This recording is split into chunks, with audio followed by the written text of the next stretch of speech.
Hello, hello, hello. What's up this afternoon, everyone? Welcome, welcome, welcome. Fine Monday to you all. Good to see you, good to see you.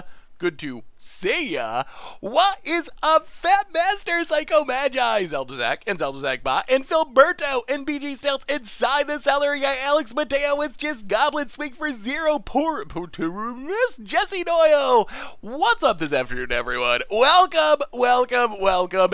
It is a crazy day of Standard, a ridiculous day of Standard. Wow, so much happened today, I don't even know what to say. Jeff Taro, welcome to the Fishbowl. Thank you so much for your subscription. Big super for you. Thank you, thank you, thank you. Why not just put in Scale the Heights instead of Uro? I could see that, but I think that probably Beanstalk Giant or Cultivate are better than that. Intermittent Gaming, with a bunch of gift subs, going to Browncoats, 8 Gigapowers, and the Alex W, and Squeezy, and LOKI is here. Also, Forza Wall, welcome to the Fishbowl. Big super cheer for you. Thank you for the cheer. Happy bad day indeed. So, of course, everyone, the big news today is bannings. Well, banning. So we've been waiting with bated breath to see what the BNR was going to be. Uro. It was just Uro. So I am holding out hope that this improves the format, although today's a bit of a for science stream. My initial guess is that the Omnath deck is still going to be insanely good, like maybe still turn 0. So today, the first deck we're playing is no Uro Omnath to try to see like how, hopefully the deck's bad now. I'm hoping we go like 0-5. That would be my dream today, is that the deck is bad and we get crushed. For the first time ever, I'm hoping for a horrible performance and lots of losses. The Bangers, hello to you. Welcome to the Fishbowl for the second month. Thank you for your subscription. Big super cheer for you. So that's the BNR announcement today. I also have a rogue deck built. I have a Omnath deck built in a rogue deck because I feel like rogues do improve. So that's what we're going to try out today and see how much these changes matter. And then we can get to janky stuff in the future, especially if it looks like Omnath is not tier 0 anymore. That's what I'm hoping for. That's what I'm really hoping for. So yeah, that is our plan for today. First time watching live, can you give a shout out to my wife? She's a big fan of yours. Yes, welcome, Kuix and wife of Kuix. I'm sorry I don't know your name, but welcome. Thank you for watching. I very much appreciate it. The other news from today, and chat, I need your opinion on this. I don't know if I'm like unnecessarily scared of this, but I want to hear what you think. So the other big news from today is we knew they were getting this crossover Secret Dead with a Secret Lair with the Walking Dead. Secret Dead. Crossover Secret Lair with Walking Dead. The big deal is, the huge deal is, it actually has unique cards, mechanically unique cards. So essentially, this Secret Lair, unlike every other Secret Lair, which is reprints, brand new cards that are tournament legal in Legacy and Vintage, kind of like Commander decks, and also in Commander, of course. I am very frightened of that. Like, I am 100%, 1,000% okay with Walking Dead Secret Lad. Like, I'm not a big Walking Dead fan. Like, go for it, though. That's perfectly fine. I wasn't a huge fan of Godzilla, personally, but go for it. I don't have any problem with that. I am concerned about mechanically unique cards, new cards, rather than reprints being in Secret Lairs. That really, really scares me. I feel like, so here's a couple of things that can go wrong. One is they print the Secret Lair and one of the cards end up busted, and Secret Lairs only sell for, what, a week? I'm not sure what the exact date is. So for about a week you can order these. So let's say one of these cards end up busted, you don't actually get a Secret Lair. What are you going to do? Some countries can't even order Secret Lairs. So we got that concern. So that's already concerning. The other concern is, as we have seen with our bannings recently, like today's BNR, where Wizards seemingly went out of their way to not ban anything from Zendikar Rising. Wizards like their short-term profits these days, so what is to stop Wizards from being like, oh, here is random, just like broken card, legacy vintage staple that you're gonna need 4 of to play the format, or here is something Soul Ring level for Commander, but the only way you can get it is through an exclusive Secret Lair that is gonna be $50 for a week only. So we'll see. It has been a weird day in Magic. So how's everyone doing today? We'll see. I mean, it's the other thing I was wondering is The Walking Dead still a thing? Like, I've watched like a tiny bit of Walking Dead, but I've never really watched Walking Dead. Is that still a thing, or was that a thing like 5 years ago or something? I feel like most of the hype, and when I heard people talking about it, was like several years ago. Game Boy, welcome to the Fishbowl. Thank you so much for your subscription. This is a Hunter Thompson shirt. Too weird to live, too rare to die.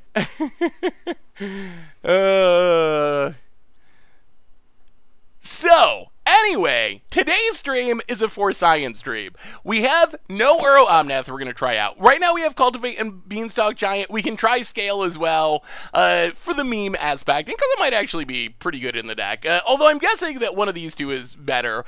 Also have Rogues, which hopefully get better to deal with now that Uro's out of the format. Maybe the Rogue deck will actually be good. So we have that on the list too as our second deck for today. So trying to see like how much of these bannings actually improve Standard. But also let's do our reminders, and then we'll jump into playing Magic and start testing this stuff out. Before we do, an extra reminder, and that reminder is something that people have asked about is going to happen on Friday, which is we're going to do a Goldfish / MTG Community Among Us stream. We all downloaded Among Us. We played it a little bit on last Friday, and it's pretty fun. So Friday night 6 Eastern, Richard, Krim, Tomer, and I are all playing, and then we're gonna have 6 other kind of community members. Krim is kind of doing the setup as far as getting people to do it. So 6 Eastern time Friday, Goldfish Among Us stream, just as a special thing. I think we're all going to be streaming our perspectives. I'll be streaming here, so that should be a fun different thing to try. Lately I've been trying to rack my brain over whether or not Four-Color Omnath can be made can be made as a non-impressive force in Commander. I'm trying to make a budget version. Ooh, I think Omnath is probably really good at Commander too. It is a very scary one. So anyway, that's coming up Friday. Otherwise, reminders, replay YouTube. There's we find all the old streams, including this one in the future. Normal YouTube. We just got a Budget Magic, playing some Scoop Tape. That deck is so much fun. I'm glad that Scoop Swarm didn't get banned. I still think the idea that it could be is ridiculous, because that deck is super fun. If you like making lots of big mutate files, you're going to have to definitely check it out because it is really, really sweet. Otherwise, the sponsor of our stream tonight is Vince was asked to do Among Us. The only problem is time zones are really clunky because he's in Europe, so us starting at like 6 my time is like 11, I think, his time. So we'll see if the time zones work out, but Vince has been invited if he can work out the scheduling, which I don't know if he can because that is a tough time zone. A reminder that our sponsor tonight is Card Kingdom, and if you need some Magic cards, Zendikar Rising is officially out. You can get them at cardkingdom.com, even get a free Scoop Soldier sticker. So thank you to Card Kingdom for supporting the show. Otherwise, Tomer is streaming at twitch.tv/budgetcommander, a bonus stream tonight at 6 p.m. So check that out after the stream. The Discord is new and improved. Merch page has token t-shirts, playbats. Donations, always appreciated. Never required. $2 or more gets your message read on stream. And on that note, let's actually Walking Dead cards. All right, let's look at these real quick. There is a Walking Dead card. A couple have been spoiled. So Negan, the Cold-Blooded. Mardu colors, Legend, 5 mana, 4/3. When it enters the battlefield, you and target opponent each secretly choose a creature that player controls. Then those choices are revealed, and that player sacrifices those creatures. Whenever opponent sacrifices a creature, you get a treasure token. So essentially, 5 mana, 3/4. ETB, your opponent sacks 1 or 2 creatures with a weird little subgame built in, and then you probably get 1 or 2 mana immediately, and maybe more as more creatures are sacrificed. Is this card going to break Legacy? No. Is it Commander playable?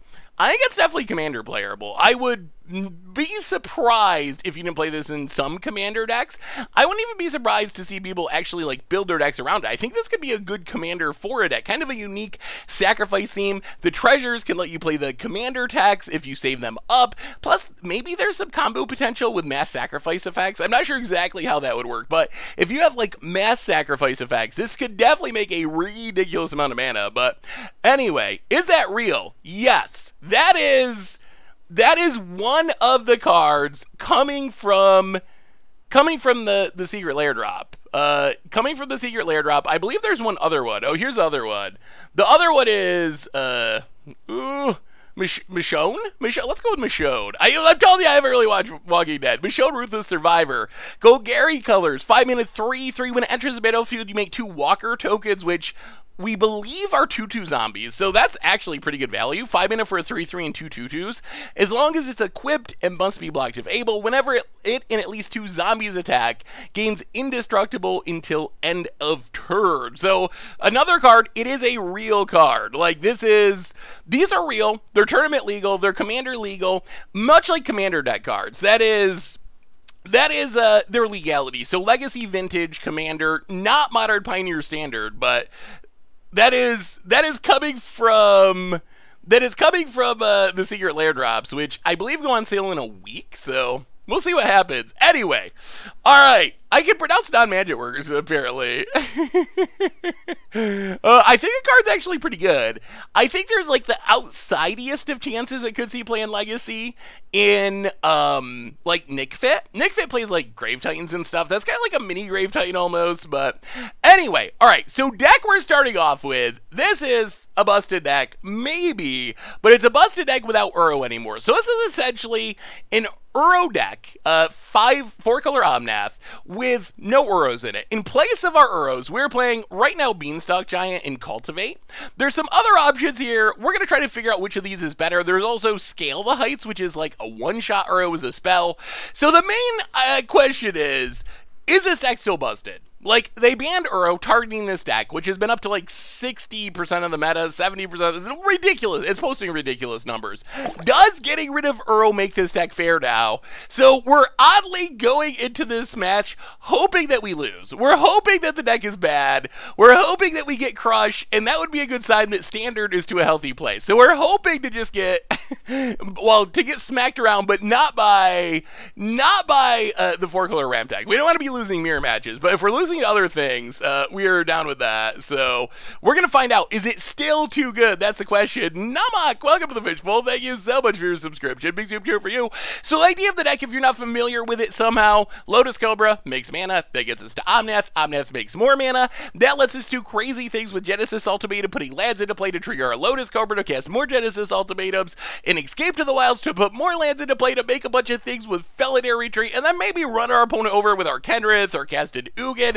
Essentially like combo ramp, more or less. Why are you still running Spikefield Hazard if Uro isn't around? Because it's a land and because Lotus Cobra is still around. And I'm going into this expecting that this deck is still going to be tier 0. I'm hoping I'm wrong, but we're gonna fight. Let's start playing. Let's stop rambling and start playing and see. And then also backup deck. I want to try Rogues. I've been waiting to try Rogues after Uro's out of the format.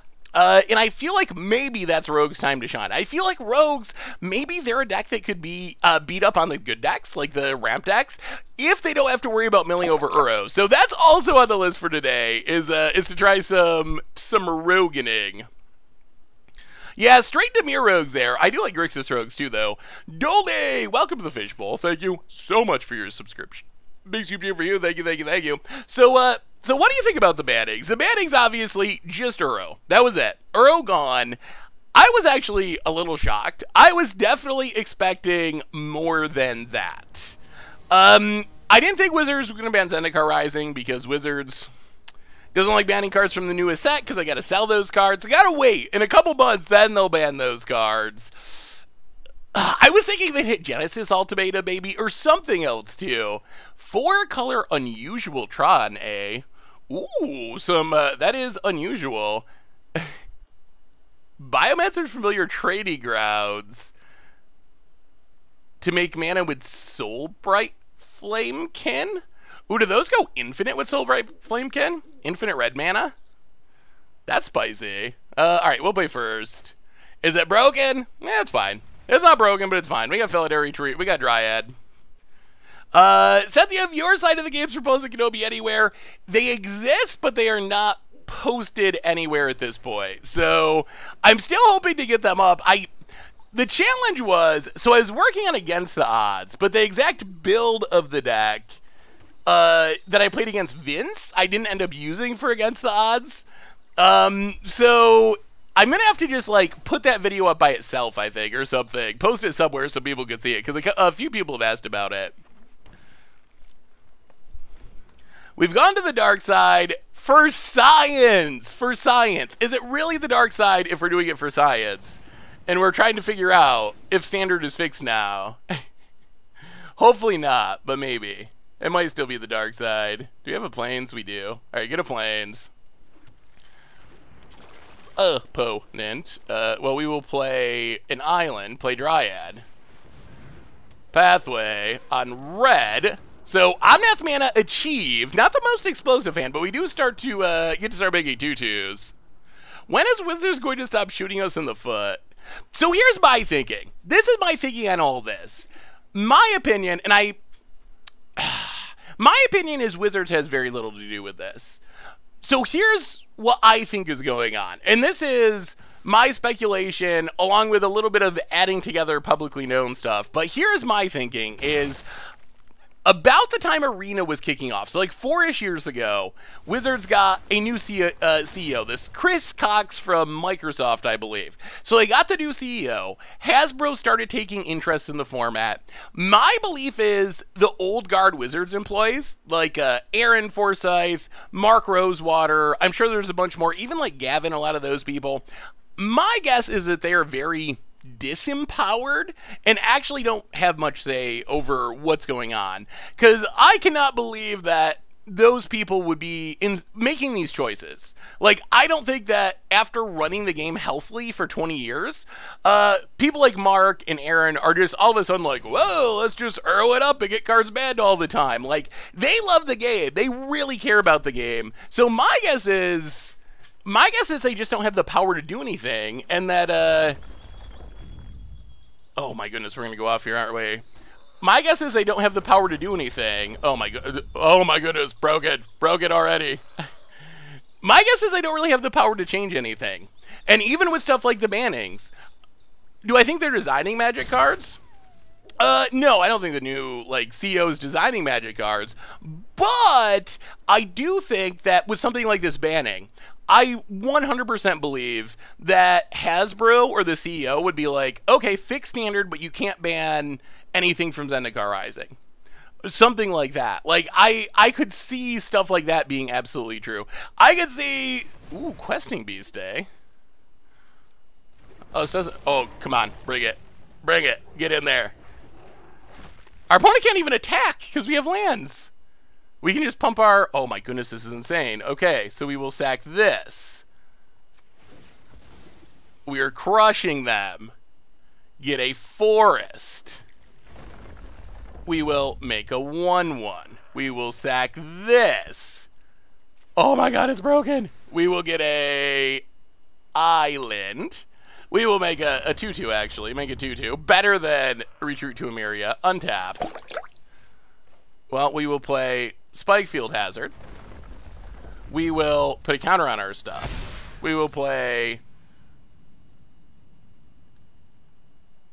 Wait, we can play this as a land, right? It's a land. Play additional land. Why is it... Alright, we're going to try. Okay, yeah. There we go. And we will put counters on things. And then we will cycle this Triome. And play a Lotus Cobra. I guess we should have done that first. Go attacking. Okay, it's good. It's good. Bolas, and this isn't even a good draw. This is the fair draw. This is the fair draw. We didn't have a Lotus Cobra. We didn't draw a Genesis Ultimatum. This is as fair as it gets for this deck. Oh boy. Opponent plays a tap land. Like, their Questing Beast, it's smaller than our cat tokens, and our opponent GG's us and runs away. And okay. Well, that was... I don't even feel like I have to do anything that game. No thinking necessary. Okay, well, we'll bring in these Thundering Rebukes. We will go down these... How many... Do we have enough lands to cut those? 27... yeah, I guess we shouldn't cut all those. What else can we cut is the question. You know what? 27's fine. We'll cut them. Oh, yeah, it's fine. Close enough. Kenrith? We'll keep one of them. All right, let's run it like that.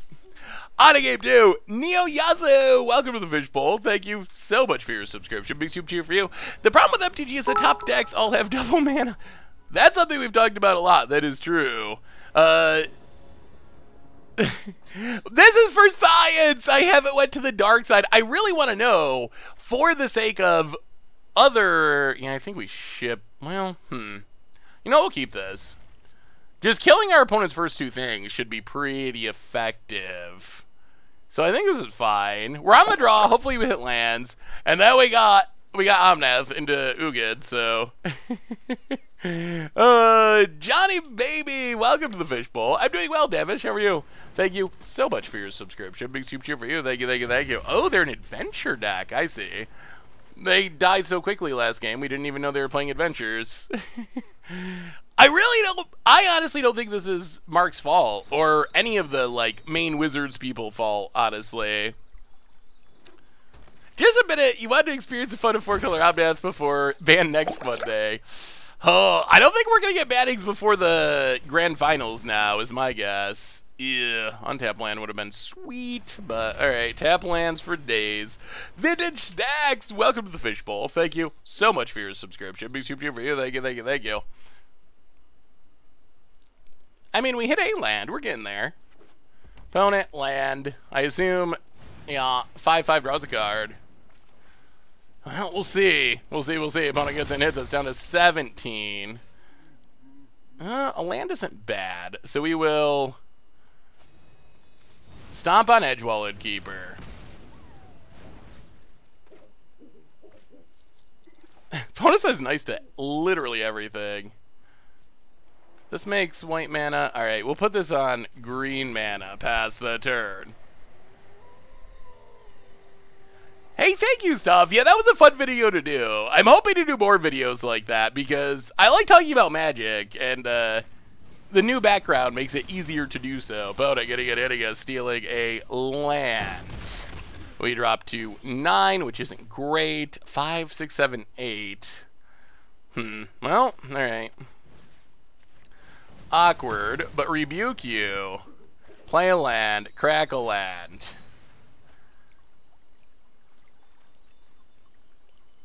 Red, white, green.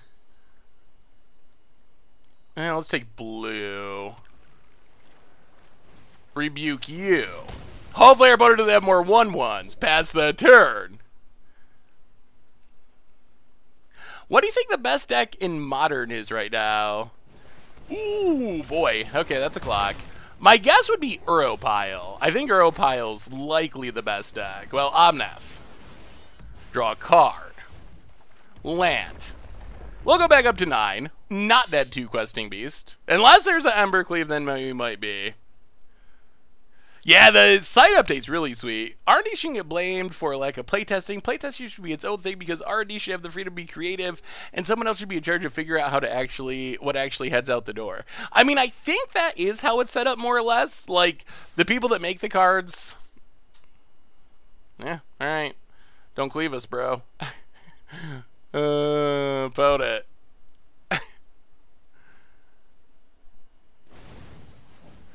Rhymerock Knight, down to 3.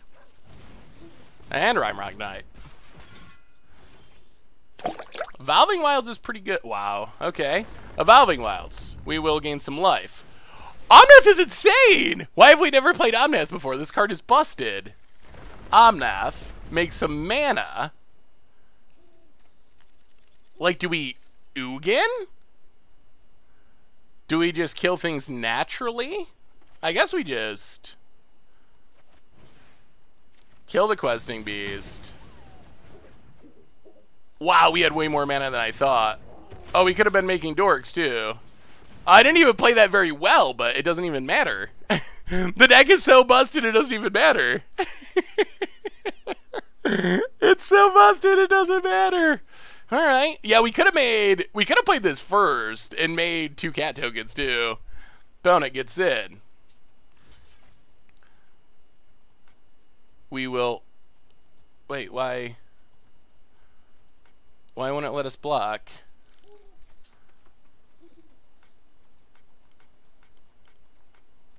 Huh? Whoo, boy. Okay, there we go. It worked, sorta. A little bit.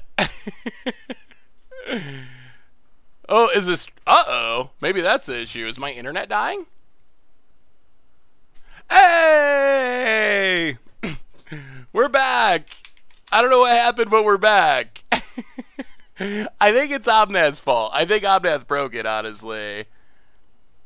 If it wasn't for Omnath, we'd be good. Well, we will cultivate. Get 2 lands. I don't know what happened. I restarted the stream and it started working, so hopefully we're good. That'll gain us a little bit of life because, you know, we got busted cards. We will put a +1/+1 counter on our Omnath. We will play a land that will make some mana. We will put a +1/+1 counter on our Omnath. We will get mana for free. We will play Ugin. We will -3 Ugin, exiling all of our opponent's stuff, but none of our stuff, because our stuff costs 4 mana. Then we will attack for 6 and probably over. Gabriella, welcome to the Fishbowl. Yeah, sorry about the crash. I have no idea what happened. Welcome to the Fishbowl. Thank you so much for your subscription. Big super cheer for you. Thank you, thank you, thank you. We'd probably go off slow mode now. I think we're probably good. Well, all right. Trade it off. As much as we like that Omnath, we'll trade it off. Well, cycle. Looking for something bomby. Alright. Ugin your phase. Lotus Cobra. Pathway. On green, make a 2/2. This deck's insane! Again, you were the verge of death, stabilized by playing Omnath. Yeah, Omnath might be the real power in this deck, honestly. It feels like, yeah, at this point, like, any non-land's a bomb, any land's a bomb. How can anything go wrong from this boy? Oh, opponent. What do we do until Magic gets debusted? I mean, honestly, I will probably just mostly... I mean, we'll see. Maybe Magic is debusted. We don't know yet. We don't know. We're testing it for science. I'm hoping that it is. Well, I mean, I guess we stomp your face. And then we Bone Crusher. And then we attack you. Oh, my goodness. Oh my goodness. Jigsaw! Happy to keep subbing. Thoughts on the Walking Dead cards? It's tough to see... it's tough to see them as brand new cards. I don't hate them so far. As long as they isn't a gun at any of my Magic cards, I'll be okay. Well, Jigsaw, welcome to the Fishbowl. Thank you. I think it is Omnath's fault the stream stopped. Thank you for your subscription. Big super for you. Thank you, thank you, thank you, thank you. So, I don't like the mechanically uniqueness of them. I'm fine with having Walking Dead crossovers. Like, they're not for me. I'm not really a Walking Dead fan, so whatever. But I don't like that they are mechanically unique cards. That I find to be a bit problematic. Well, 1-0. So far, I mean, obviously, the sample size of one stream is not going to prove anything, but the deck still felt very powerful there, and we didn't even have insane draws. We didn't have a turn 2 Lotus Cobra any of these games. Can we turn off slow mode, Ahmad? I'm not sure where, oh wait, there we go. Yeah, I think we turn off slow mode now. I think we're good. The stream is back to working.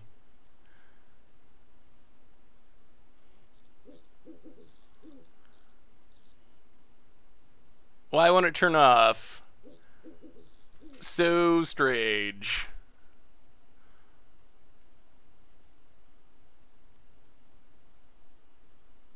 Alright, well, if anyone could turn off slow mode, go for it, please. Okay, this hand looks pretty good. We will keep. It keeps saying, oh really? I don't know why my Twitch keeps saying chat is in slow mode. But maybe it's not actually in slow mode. Maybe it's deceiving me. Well, play this and we get on our Lotus Cobra.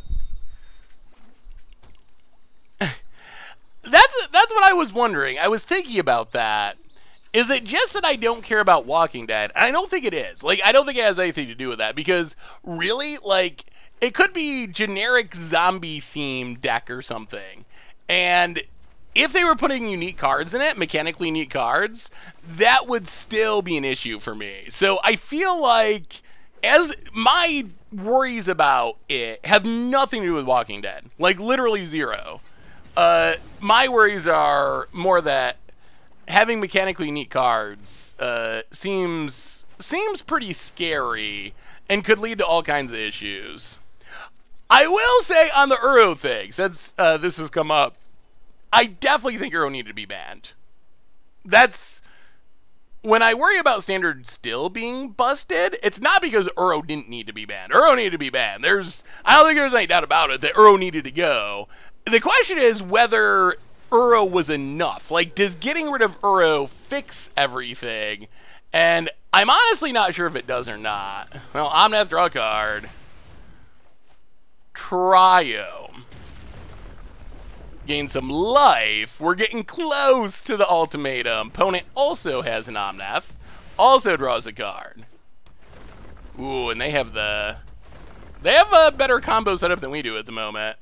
Opponent makes some more mana with Omnath. Escape to the Wilds. Draws a bunch more cards.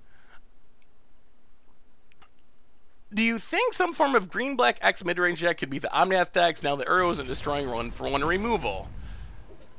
I mean, maybe. I think that might be an interesting starting point. Just a removal-heavy deck with the plan being to, like, always kill everything the opponent plays.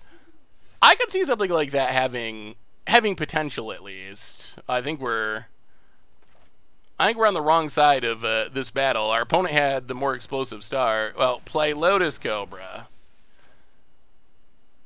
Play a Forest. Add a mana.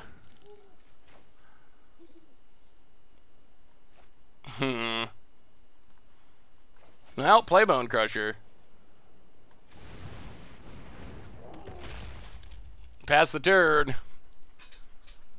Yeah, that's a thing. Like, it's still all Escape from the Wilds, Genesis ultimatums. So Omnath is an auto 2-for-1 at least. So you're still facing just infinite X-for-1s. So I don't even know if that actually makes a difference. Opponent. Opponent's just gonna win here. Genesis ultimatum. Puts lands into play, draws a bunch of cards. Makes some more mana. Okay. So, pretty busted still. Okay. Kills our Lotus Cobra. Oh, so we don't actually get to do anything this turn? Yeah. Well, I guess that does it. We can't cast Genesis Ultimatum.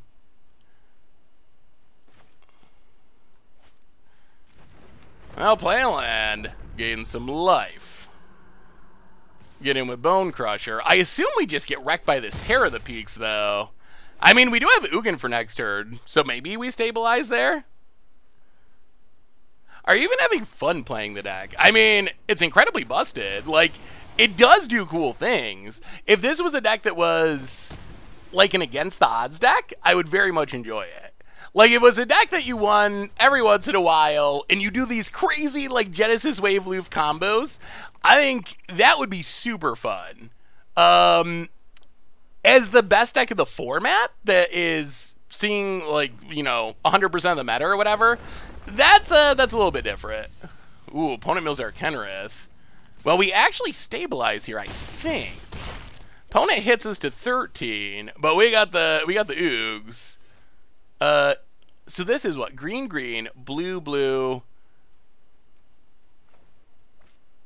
Green, green. Red, red. Blue, blue, blue. All right, we'll just play the pathway on green. Go to combat. Attack. And I think we're actually going to somehow survive this Genesis Ultimatum and win, because Ugin is really good. Ugin. Sorry, opponent. We will I think we'll go 5. Let's go -5 here. Out of here, board! And now we're in really good shape. Why is opponent playing crab is a good question. I assume that's kind of one of the win cons, is to, like, put all the land drops into play and mill your opponent out with Genesis Ultimatum in one turn. Ooh, wow, that's a good draw. Omnath into Ruin Crab. 1, 2, oh, wow. Okay, can we do everything?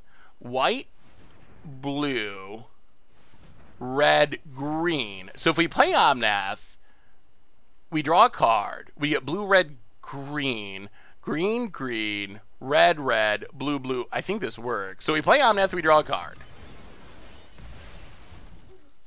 We Fabled Passage. We crack this. Let's see if we did this right. Did we count this right? We will grab our island. Make some mana. Use that mana to cast Genesis Ultimatum. Get a few things.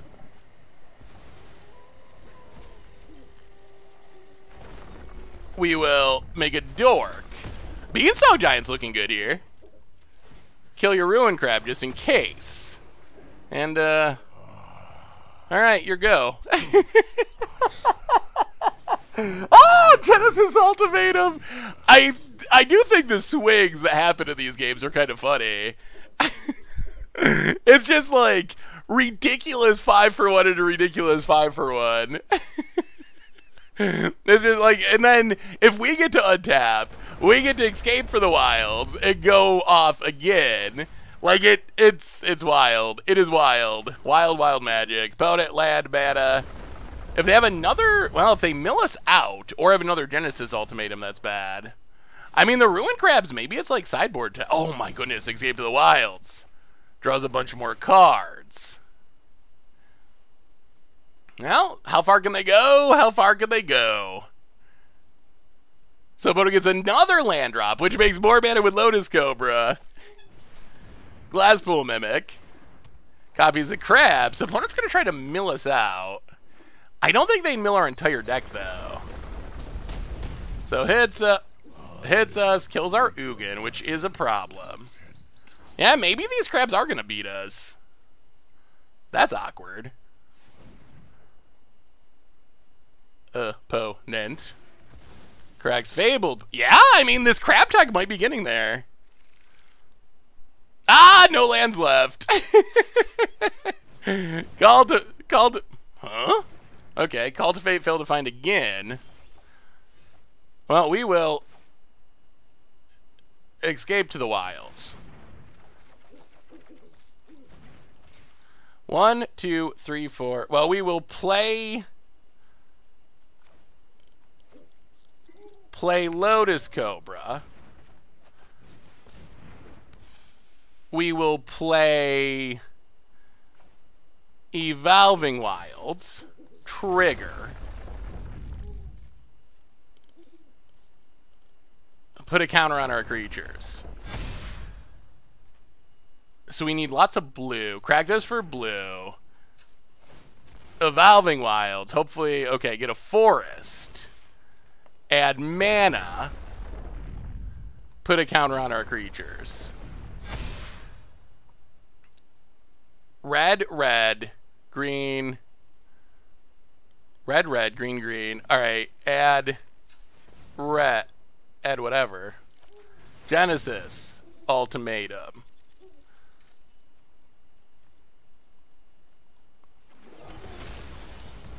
Trigger a bit. Keep the old Omnath. Things happen. Counters out our creatures. Counters out our creatures. Hit you. Draw a card. Red mana. Red mana. Red mana. Red mana. Bone Crusher.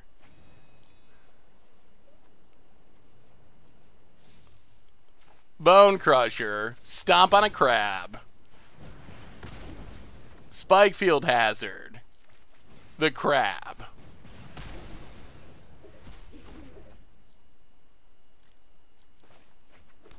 Play the land, get some triggers. I guess, should we have kept the old Omnath? I think maybe we should have. I think maybe we were supposed to keep, or were we supposed to keep the new Omnath? I think we were. I'll go to combat. Attack you. Opponent blocks. Blocks.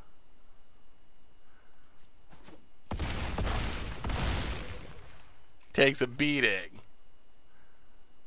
Well, pass the turn. Do we get milled out? We should probably get milled out after all this. I think if there was a punt, I think the punt was that we should have kept the smaller Omnath so we could trigger it more. Opponent, escape to the wilds. I mean, our opponent still wouldn't have to block with Ruin Crab. Alright, so they have 2 land drops and more interesting. Well, yeah. Oh, they're not on a lands. They had a land and they had escape to the wild, so they're very much not. If you had gone face with your burn, would you have won? Maybe. But then our opponent would have had more blockers. I guess maybe we should have attacked and just waited to see if our opponent blocked or not. But the problem was we had all of our mana floating, so we had to actually like do stuff then. Opponent still wouldn't have to block with the crab. They could have blocked with Omnath. I mean, there definitely could have been a punt there. There probably was, but I'm not sure that killing the Cobra made a difference. I think, yeah, it's definitely awkward. Well, I mean, we would have, so normally you're not planning on playing against Mill. So that's kind of the awkwardness, is that our opponent was playing Mill, so they managed to mill our stuff that we wanted. Is Confounded Conundrum even worth it? Does it even do anything? Bone Crusher does not seem that good. Ugh, what can we even cut? I mean, aren't we in brand new standard as of like an hour ago? Is there already tech for post bad standard, or are we just running on the assumption that nothing changed and things are just exactly the same as they were before?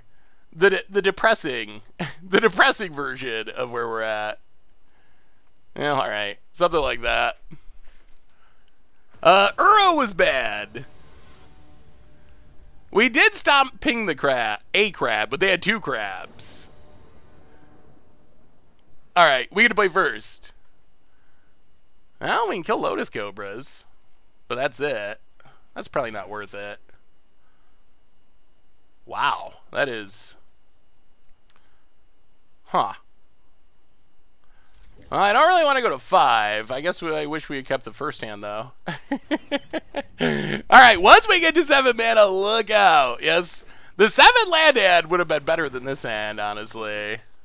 Well, there's an island. Now we're going to start getting incidentally milled. I mean, maybe the crab is essential.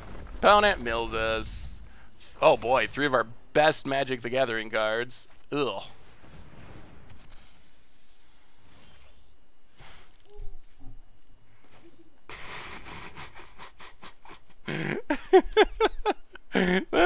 That's another Genesis ultimatum off the top. Well, I guess we counter that. It's gonna take a miracle to get back in this one. Literal miracles. Opponent. Rogues are now likely so much better without Uro in the format. Oh. Alright, opponent mills 3 more cards that we wanted. We draw a land. I'm kind of tempted to just go to the next game. I don't think there's any possibility of us winning this game from here, but we'll see. We won't give up yet. I guess we should just win to 5. Losing the mirror doesn't count. What we're hoping for is that this deck is fair now. Not that we lose the mirror every round. That doesn't actually help.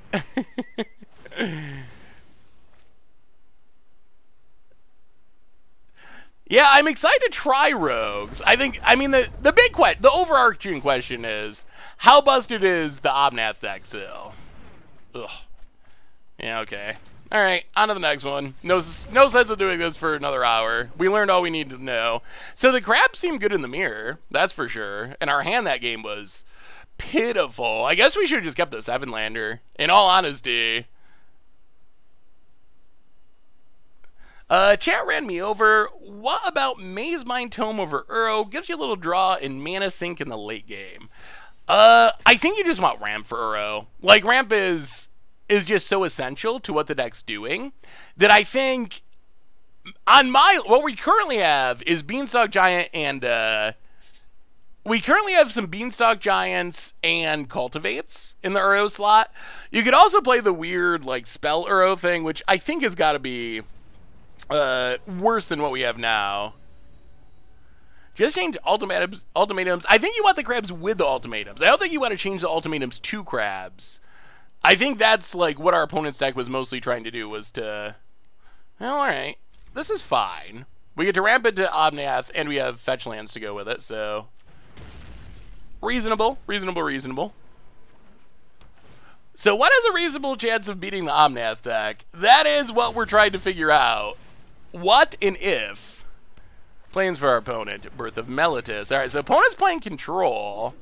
Maybe just playing every counterspell is good against what we're doing. I could maybe possibly see that. Well, grab a island, grab a, I don't even know if it matters, grab a forest, island forest, put one into play, pass the turn. Well, we'll see how many counters our opponent has. Opponent plays a land and passes. Well, cultivate. Forest and island. Put the forest into play. Put the island into play. Pass the turn.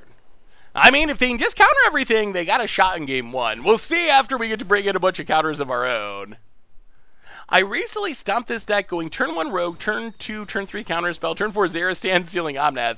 Yeah, Zarastan can offer some sweet value. That's for sure. We played against this deck one time, and or what were we playing? Where we got our opponent is very religiously leaving up counterspells. Green, blue.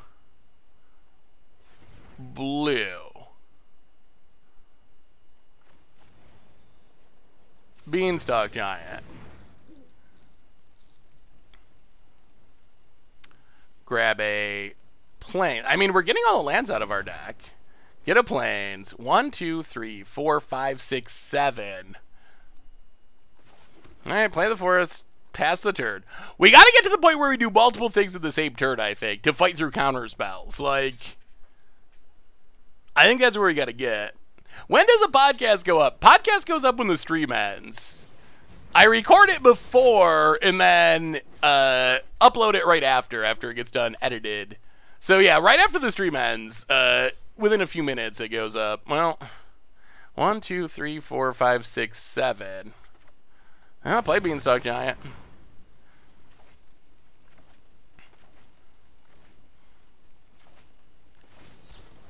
Counterspell number 1.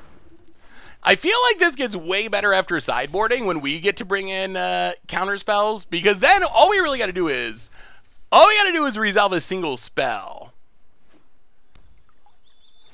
We're figuring it out. We're trying to play around our opponent's infinite counterspells. I don't really want to just run out. What we're trying to get to is a point where we can Omnath and Genesis Ultimatum in the same turn. And then our opponent's got to have multiple counter spells in the same turn. Hey, what's up, Psychazales? How are you? And Cold Shoulder, welcome to the Fishbowl. Thank you so much for your subscription. Big soup here for you. Thank you, thank you, thank you. Well, grab a land.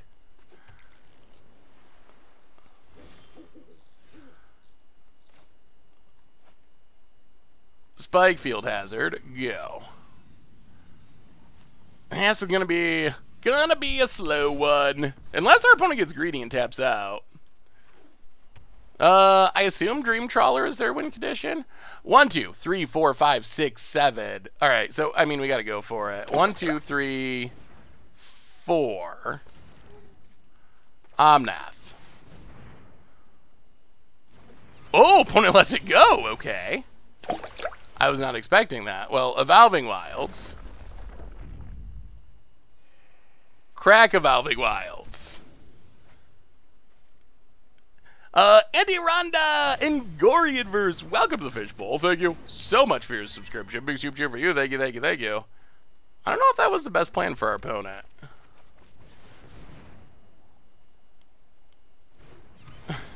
Maybe they're out of counters. Oh, so many lands! So many lands! Alright, pass the turn. Opponent runs out of Brazen Bar, but we're up to 24. If we ever resolve a Genesis Ultimatum. Hey, what's up, Inverse? How are you? Elspeth conquers death. Okay. Oh, can we find a way to resolve Genesis Ultimatum? Opponent gets it, hits us. Down 21. Oh my god, so many lands. So many lands. Oh, I know this is getting countered, but... Oh! It's not! Okay. Just kidding. Game. Game, game, game.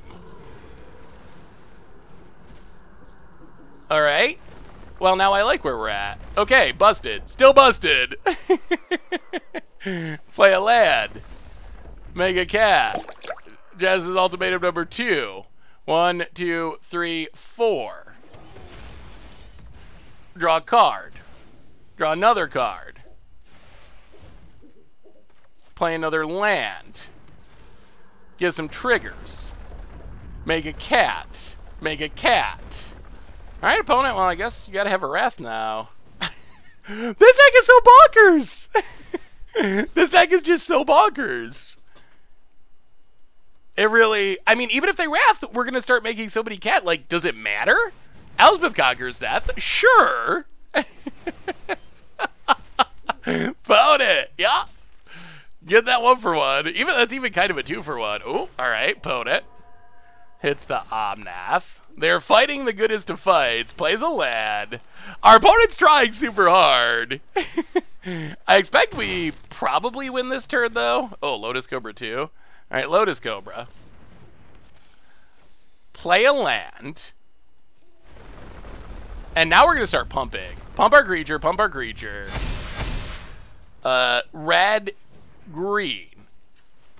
Escape to the wilds. Draw some cards. Fabled Passage. Pump our creatures. Pump our creatures. Red, doesn't even matter now. Add. Crack this. Do we have, hopefully we have a land left. Crack this. Land? Oh, no. That's disappointing. Well, let's Genesis Ultimatum. 1, 2, 3. Pretty good. Draw a card. Get some triggers. I don't know if Furrow was the issue. It might not... It might not be... I mean, again, I think Uro needed to be bad, but it might not be... It might not be all Uro's issue here, honestly. Well, let's play this. Wow, this deck's insane! Why have we not played this deck before? We'll make some mana. Add some more mana. Might as well Genesis Ultimatum. Get a couple more lands. Draw a couple more cards. We will get some more triggers. And let's keep pumping our team. Grow ya, grow ya, grow ya, grow ya.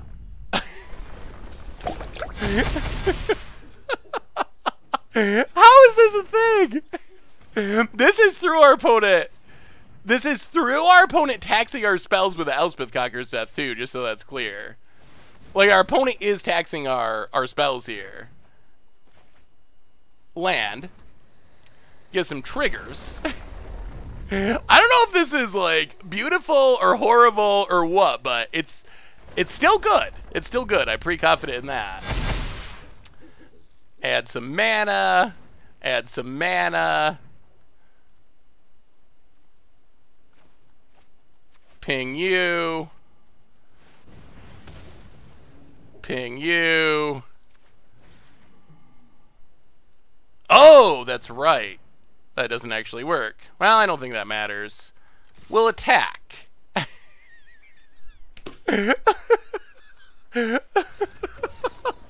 Let's see. Welcome to the Fishbowl. Thank you so much for your subscription. I can't believe our put us out. Big soup cheer for you. Thank you, thank you, thank you. Wow. Whoa.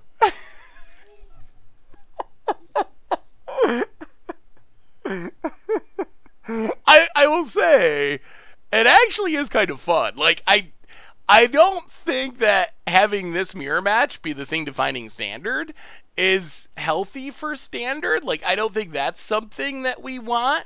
But when the deck goes off, it does go off pretty spectacularly. On the other hand, I will say that, like, good Lord, is that ridiculous?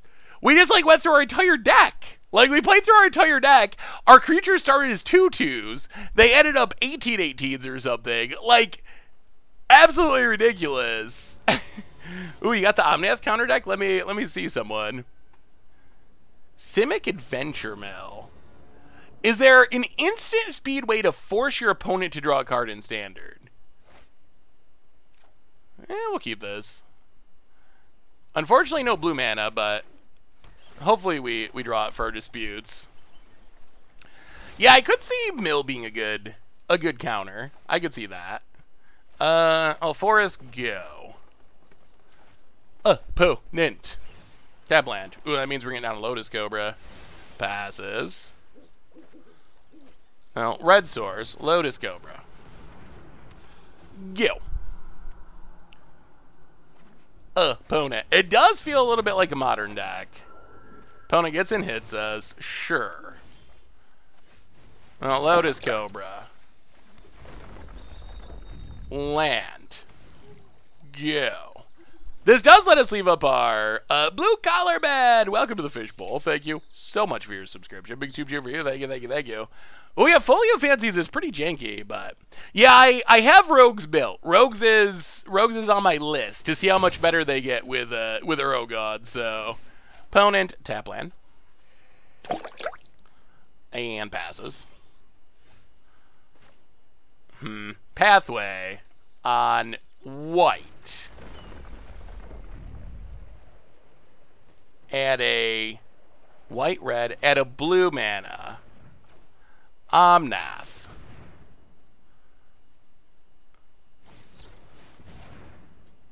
Crack this. Grab an island. Add a blue mana. Dispute the neutralize. Not going to make it that easy on our opponent. Draw a card. Go attacking. Pass the turn. I mean, Rogues is something I've wanted to play. No, we're gonna switch to Rogues for the second half of the stream. I want to see how busted this deck is with the bannings, and so far it still feels very strong. Now let's cultivate.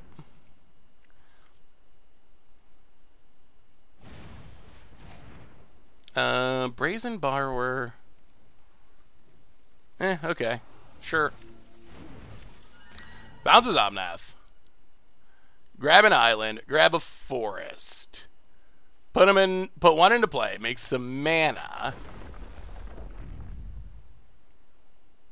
I don't actually think we play anything, though. I think we just... Yeah,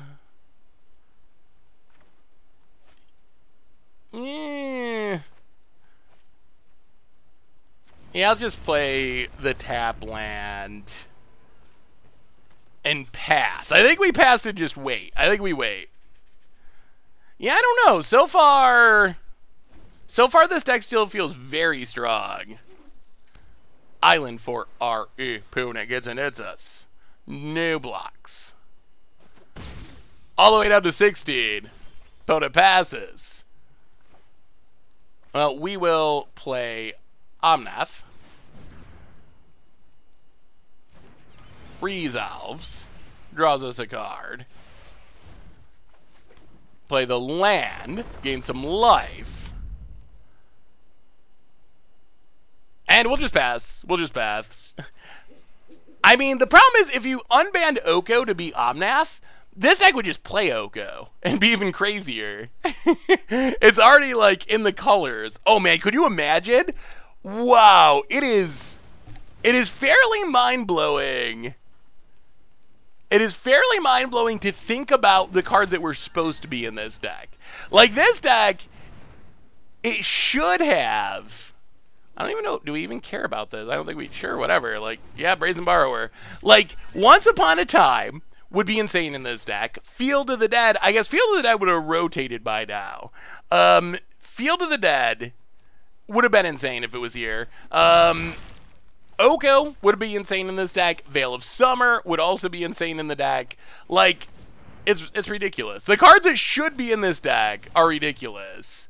Let's negate. Omnath Resolves? Resolves. I feel like we want to save our negate for things that matter. And I don't think, like, we win the long game. So we want to save our...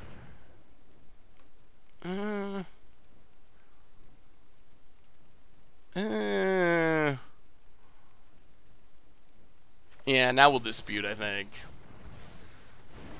Dispute, hit it, land, Evolving Wilds, trigger, life, Crag Evolving Wilds, trigger, mana, get a forest, trigger, Felidar Retreat, hit ya. Oh my goodness, this deck's insane. Jerubin! Welcome to the Fishbowl. Thank you so much for your subscription. Potato David, welcome you as well. Big soup cheer for you. Thank you. Ooh, Seagate Restoration. A 7-mana draw one. You gotta do what you gotta do. Oh, yes. Escape to the Wilds. Land. Trigger mana. Counter, I think we go for the win. Counter on our dorks. Add red. Beanstalk Giant. Get a land. Trigger. Mana. Counter on the dorks. Can we get to lethal? Pathway. Trigger for you. Oh, it's super lethal. That's not even close to not being lethal. Oh, we could have even done more than this if we wanted to. We could have played another Felidar's Retreat. Kill it. Yeah, give us a token. Stomp on your face just to show you that we could. Play another Felidar Retreat to send a message. That exit insane still. The Teamer Dreamer. It is my opinion that Uros not close to a fix for a standard. Since ZRN released, I faced rogues almost 100 times. It's miserable. I face in the fact that Lucky Clover still exists as well. Format's not fun at all. Well, hopefully it'll get better. T-Beams, welcome you back to the Fishbowl. Big soup cheer for you. Thank you. Yeah, arena loading issue definitely is annoying. Welcome you both. Thank you so much. Whew. I really like Felidar Retreat. All right, a couple more. One to two more, depending on how long they go. And we will switch to Rogues, which is the other... I know, we normally play janky decks, but I really wanted to see what Standard was like with the good decks after these bannings. So we will switch to Rogues and see those in a minute. But so far...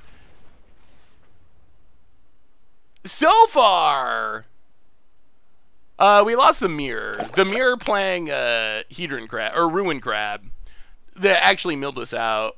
T. Collins, welcome to the Fishbowl. Yeah, Demir Rogues, we're going to try. Thank you so much for your subscription. Big soup cheer for you. Thank you. I haven't tried Omnath in Historic yet. I have seen some people playing it in Modern. There was a Modern list that 5-0'd with it. Yes, our podcast today, big topics are the BNR and also the Secret Lair Walking Dead stuff. I mean, Uro is a problem. I don't have any, like, illusion that Uro was a healthy card for Standard, but it does, oh boy, it does look a little bit like It does look a little bit like getting rid of Uro is not enough to power down this deck. I mean, very small sample size, but so far that is what it looks like. Lucid with the $2 donation. Seth, the Secret Lair is the worst. How can they bring constructed cards with that kind of exclusivity?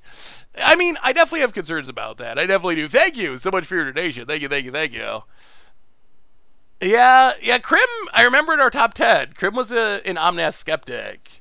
I mean, not to bash Krim at all because I miss on so many cards, but we actually had a pretty interesting conversation, and that's basically what it came down to. Like, we both knew it was powerful. The question is, with how Standard's mana is, was it going to be too hard to cast in this format? And the answer pretty clearly ended up being no. Like, it is very castable. Ooh, opponent also going to Lotus Cobra. Unfortunately, they are behind the Cobra 8-ball here, and we are going to do things next turn. Opponent makes a mana. It's white. They pass. Okay, so Lotus Cobra. Step 1. Evolving Wilds. Trigger. Add red. Add green. This is what, turn 3? Turn 3. Let's see how much we can do on turn 3. Or maybe, no, this might be turn 4. Grab a forest. Trigger. Add a bunch more mana. Add red, add green. Escape to the wilds. Draw some cards. Felidar Retreat, Fabled Passage, trigger, counter on our creatures, add white,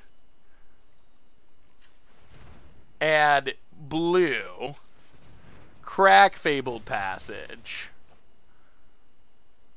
get a forest, trigger, counter on our creatures. Green. Red.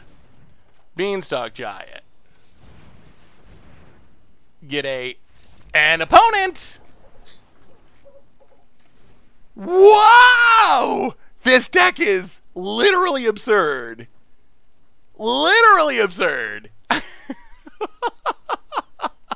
Wow, that's so absurd. Yeah, this... Oh, wow, that deck's crazy. Okay. Well, we'll probably switch to rogues after this, because I'm starting to feel like... it just, like... We don't even need to learn more. We were doing it for science, to see how insane the deck was with the bannings, and... I would say the deck is still very insane. We've lost a mirror badge, but... Wow. It doesn't even matter. Like, it's a bonkers deck. Felidar Retreat's really insane. Okay. I mean, that's good news, I guess. So we'll bring in the conundrums. We'll go down Bone Crushers. We'll go up Mystical Disputes. We'll trim maybe a Beanstalk Giant, a Dryad. Ugh, I would also like Thundering Rebuke. Let's go up 2 Thundering Rebukes, down 2 Spikefield Hazards, run it like that. Alright, here we go. So, I mean, we'll see. There was quite the freak out today after the BNR. It reminds me a tiny bit of Felidar Guardian, when everyone knew there was going to be a banning, and then Wizards... And then Wizards no changed us, and everyone freaked out, and then they addendumed the BNR 2 days later to actually ban it. So I could see that happening. It also, yeah, this hand doesn't feel great. It does have late game power though. It also reminds me a little bit of, ugh, we didn't need more of those. It also reminds me a little bit of last year, when we banned Field of the Dead at this time, and then Oko took over the meta even more, and then we banned it a month later. Okay, Jay, here's a question for you. We're going to Rogues after this match, Cluix. Over under a month before we have more bannings. Ugh. Yeah, we're switching. After this match, we're going to try Rogues, so one more match. Wow, that's a lot of unders. Ooh, opponent has a Conundrum. Okay, can we draw a blue source? Opponent gets and hits us. That doesn't have blue mana. Alright, Forest go. Yeah, this hand has been very slow, but we're not dead. Seems like okay, there's a little under. Or many unders, a little overs. So the next big thing we have is... The next big thing we have is a grand finals in 2 weekends, I believe. So probably what happens with that tournament will determine a lot of it. Land on red.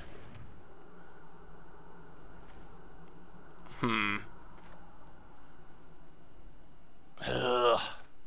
Is it worth escaping when we're going to have to bounce a land? We could just run out Kenrith, I guess. Yeah, let's just play Kenrith. That's fine. Run out Kenrith past the turn. We do need blue mana at some point. This hand is so expensive. I mean, I guess we're seeing a bit of the inconsistency where we haven't hit blue mana this game. Opponent fires off Escape to the Wilds. Sure. Plays a land. Cultivate.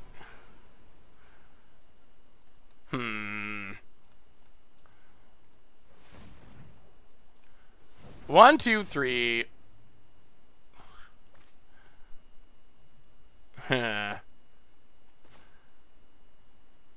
Cultivate. Get a island and island. Put one into play. Play the other one. Pick up the mountain. Go to combat. Attack ya. Pass the turn. Opponent taps. Omnath. Okay. Resolves. We have 4 of these too. Where's our confounding conundrums? So people are asking me about fire design.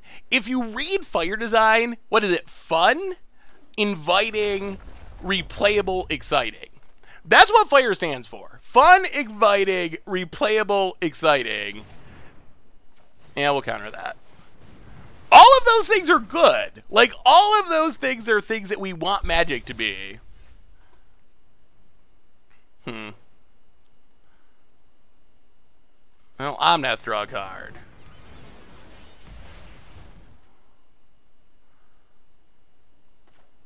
Play a land.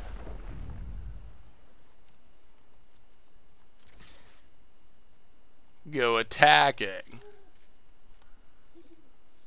Opponent takes it. The conundrum is a bit annoying at the moment. That is keeping us from going off. If we had a Lotus Cobra, we wouldn't care at all. But since we don't have a Lotus Cobra, we do care. Red cap melee. Opponent might be disappointed. Counter it up. Counter it up. About it.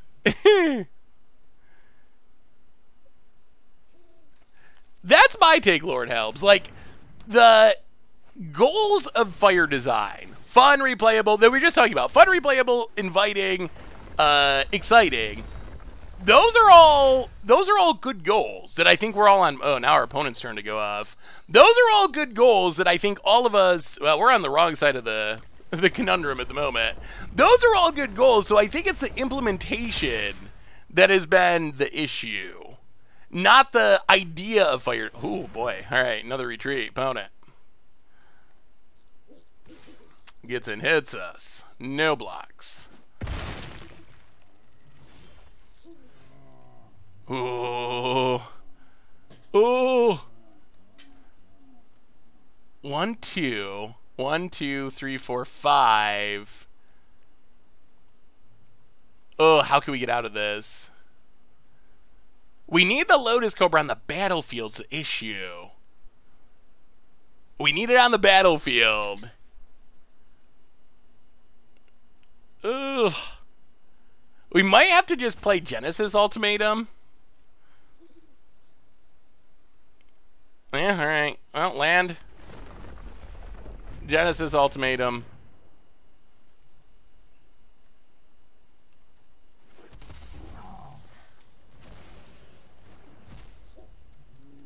Trigger. This is going to be wild. Pick up a land. Pick up a land. Add mana.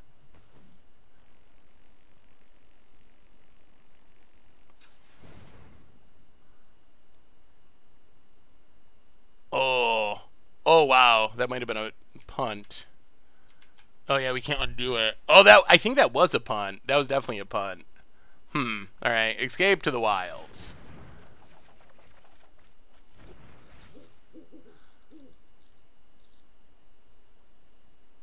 Play Fabled Passage. Hit you. Pick up a land. Pick up a land. Opponent goes to 14. Add a mana. Crack. I think the punt was we should add it. We should have more green mana to play the Lotus Cobra. That was the issue.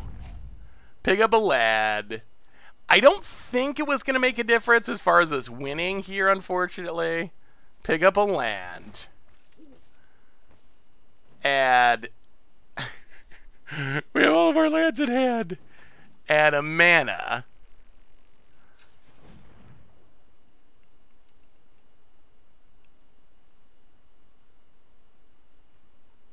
Escape.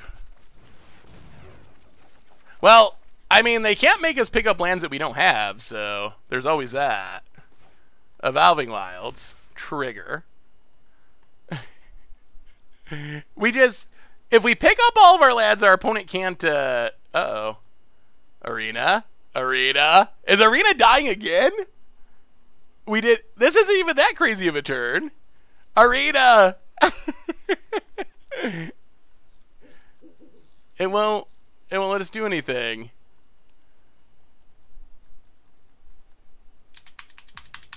I'm hitting enter too. I'm hitting everything.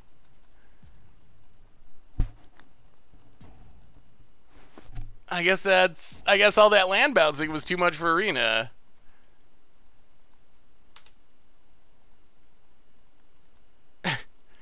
I'm clicking okay. Well, we were probably gonna die anyway, but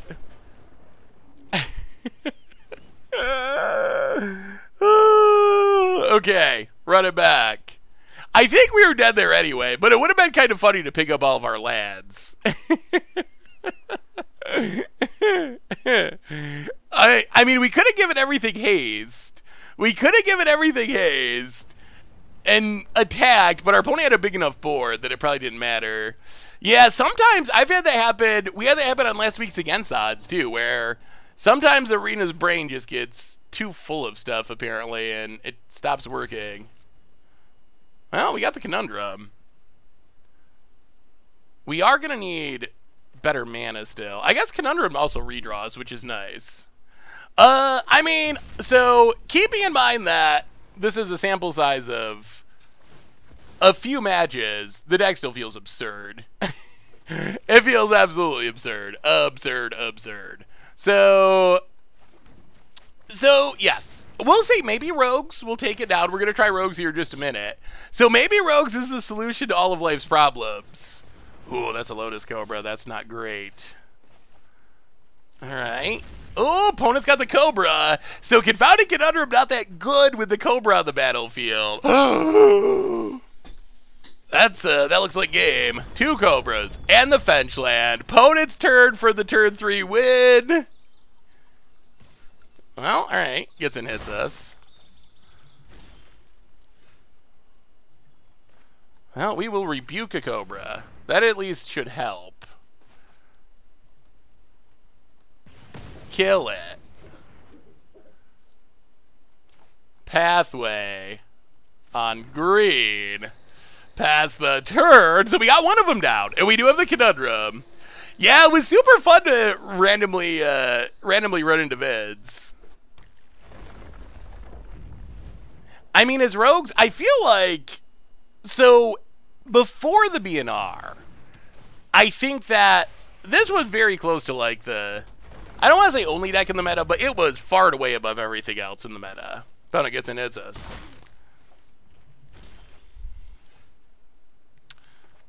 I'll play a Plains. Escape.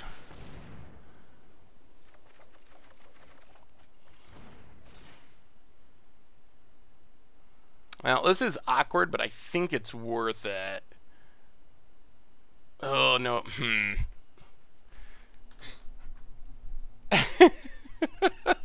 Is it worth picking up 2 lands to kill a Lotus Cobra here?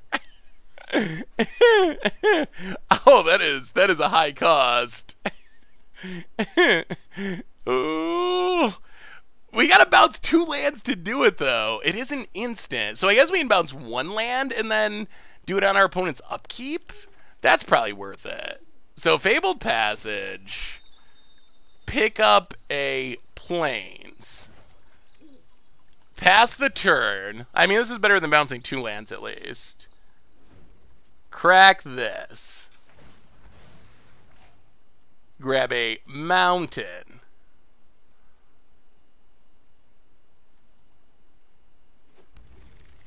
Hazard the Cobra. This game's going to be super wild with both players having confounding conundrums and now no one having Cobras. This is going to be the weirdest game you have ever seen. I mean, we did get through our opponent's... Ooh, all right, there's a retreat. And the Fabled Passage to make a dork. Yes, game's going to get wild. It is going to get wild. Well, we will play Omnath. Play Omnath, draw a card. Opponent cracks, makes a dork. Oh, this is going to be wild. What do you got to vote it? Felidary Retreat. We draw. Ooh, we draw our own retreat. Well, Fabled Passage. Crack Fabled Passage. We are going to have to bounce a land again. Grab a island. Pick up a forest. But we get mana. Play Confounding Conundrum. Play Lotus Cobra. Play Confounding Conundrum. Pass the turn. Alright, opponent. You better not play an extra land or else you're in for a surprise. Either... Okay, Red Cat Melee kills Omnath. Opponent, stayed alive, gets it, hits us. No blocks. Well, we will play Felidary Retreat. Play a forest. Trigger. Make a Cat Beast. Add a blue mana. Confounding Conundrum, number million. All 4 on the battlefield. I mean, we can't pass up a chance to play all 4. Come on. Cultivate one time. One time. Ooh, Ancient Green Warden. Oh, dear. That I was not expecting. That I was not expecting at all. That is probably going to beat us. Holy. Ancient Green Warden? Well, here we go. Fabled Passage. Trigger. Make a Cat Beast. 1, 2, 3, 4, 5, 6.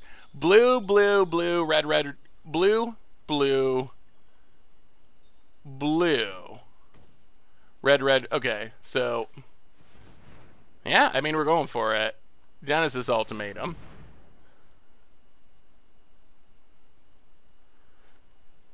Omnath. Omnath. Triome. Fabled Passage. Many lands are going to be bounced. We will keep one Omnath. We will get an absurd amount of triggers. Mega Cat. Mega Cat.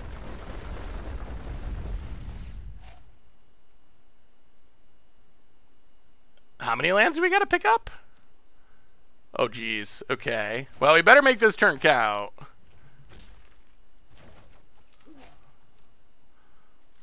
Because we're picking up our mana base.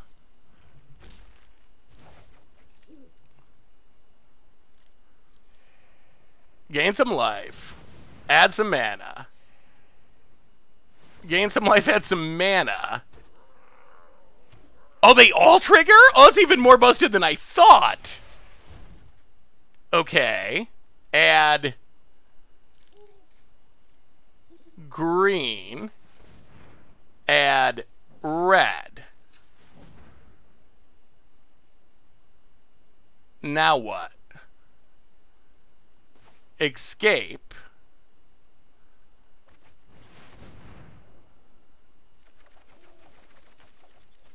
Draw some cards.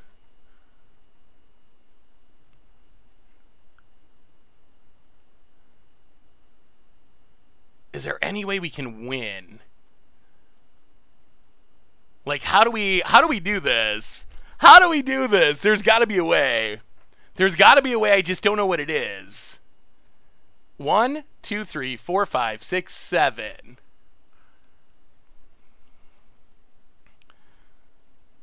Yeah, that's what I'm wondering, if we can Kenrith it, but they have big creatures.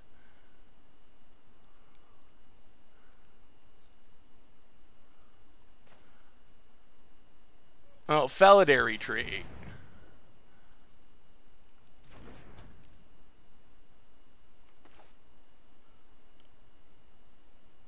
Evolving Wilds. Make a dork.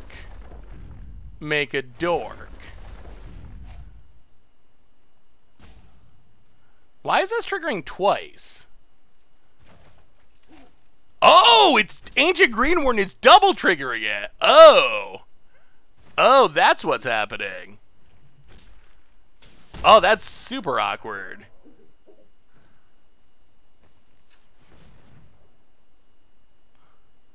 Alright. Pass the turn. It's the Ancient Greenwarden. Now it makes sense why that is so ridiculous. So, Potent, this Ancient Greenward deck, so the only way we've kind of lost with this deck has been mirrors with random cards. That has been it. So we will discard a land, a land, a land, a land, a land. Now we'll see. Opponent. Oh, could have won that turn? Do you think so? How would we have won that turn, Meowie?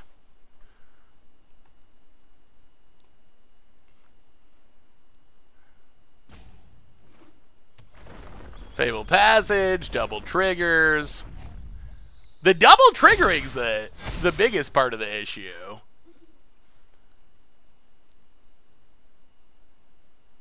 One, two, three, four, five, six, seven.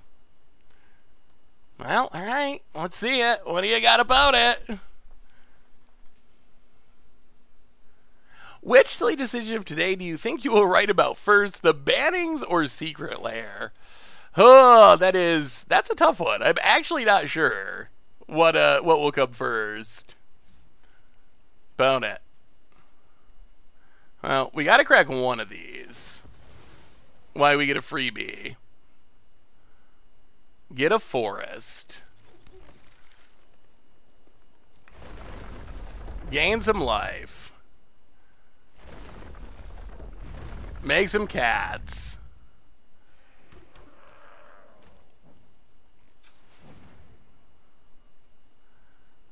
Ugh. This confounding conundrum combo, and we can't get rid of anything.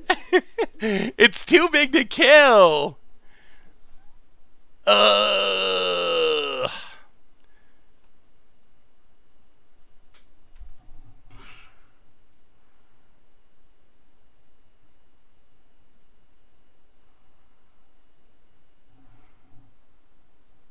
We're getting beat by Land of Monicod.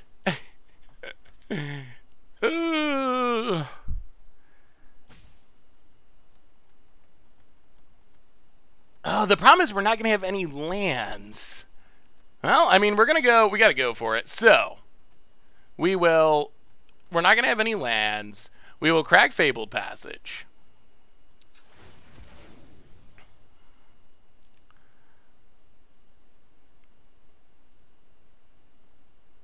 Get a island. Start pumping our team.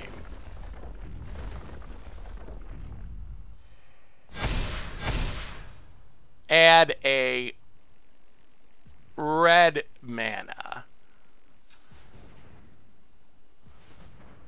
Float our mana. Play a island. Trigger. Pump the team, pump the team. Pick up a land. Pick up a land. Add some mana. Add red. We will float mana, crack Fabled Passage.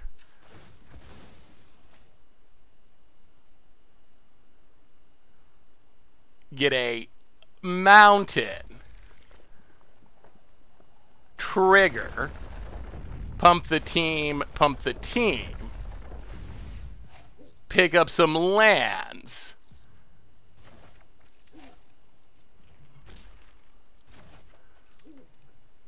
Hit our opponent. Add a white. Add a green mana. Full control, Kenrith. Okay. Play Kenrith. Play Escape to the Wilds.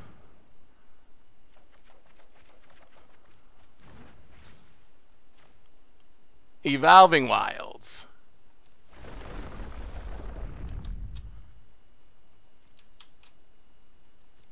Pump the team. Pump the team. Crack Evolving Wilds. And we might have figured it out. Through Land of Monicod. Oh my goodness. Sorry I haven't been talking much. I've been trying to make sure we're doing this right. This is complicated. Counters on the team. Counters on the team. Sure, we pick up our mana base. No lands. No lands on the battlefield. 0. They bounce them all with Confounding Conundrum, and I don't think it makes a difference. Add a mana. No lands left to pick up. Grow the Dorks. Add a mana. Haste them. Trample them. Opponent cracks. Do they actually have something that matters here? Okay, makes 2 more Dorks. Yeah. And then we will Thundering Rebuke.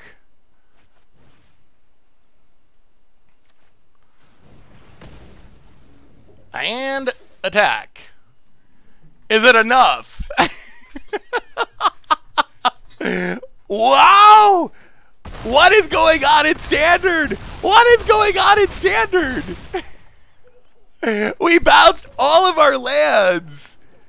We bounced all of our lands and it was good enough. Okay, so we're going to move on to rogues. Wow. Okay, so I will say a couple things, and then we're going to try rogues. So here's what I have to say. One is, this deck is still absolutely insane, even without Uro. I could even see an argument, this probably is not correct, but I could see someone making the argument that the deck is better without Uro. The deck could be better without Uro in the format, because decks like Sultai get worse, because they're like straight up Uro decks.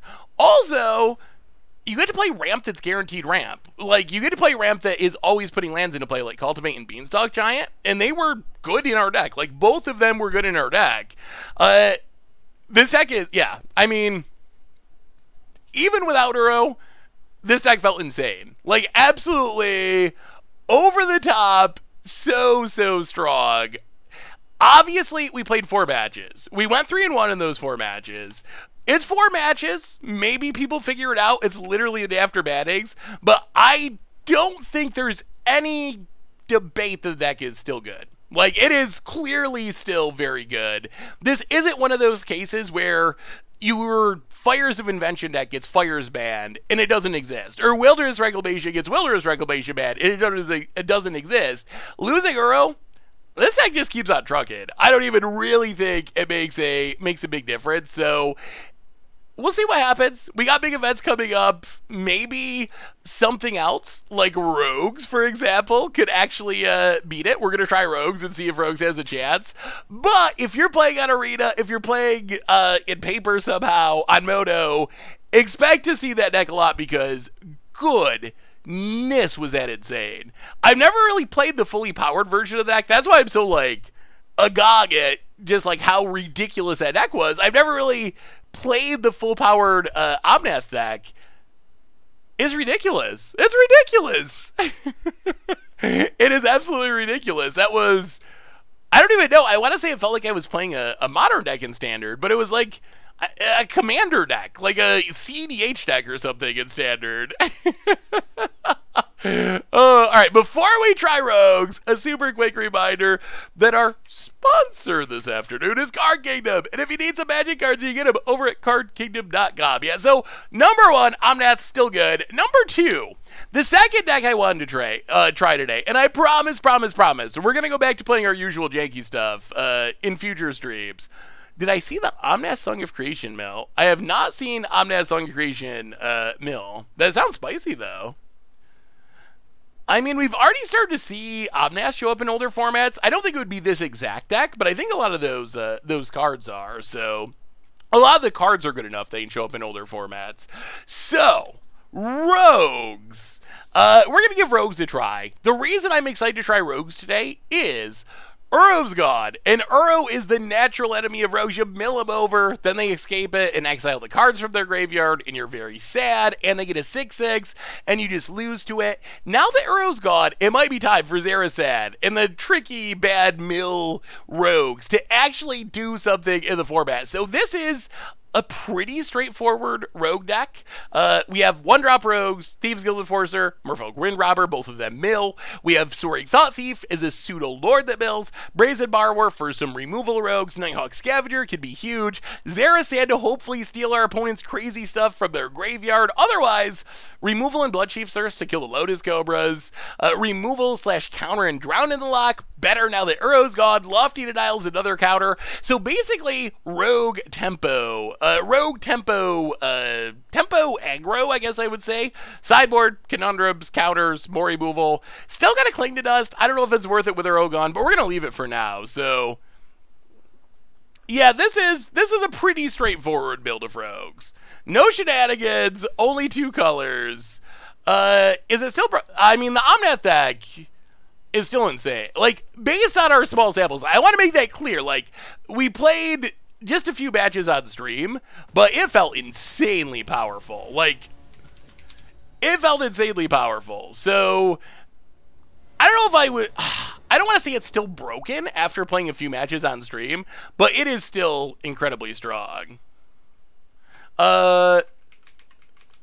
All right, deck list updating to rogues rather than Uro stuff.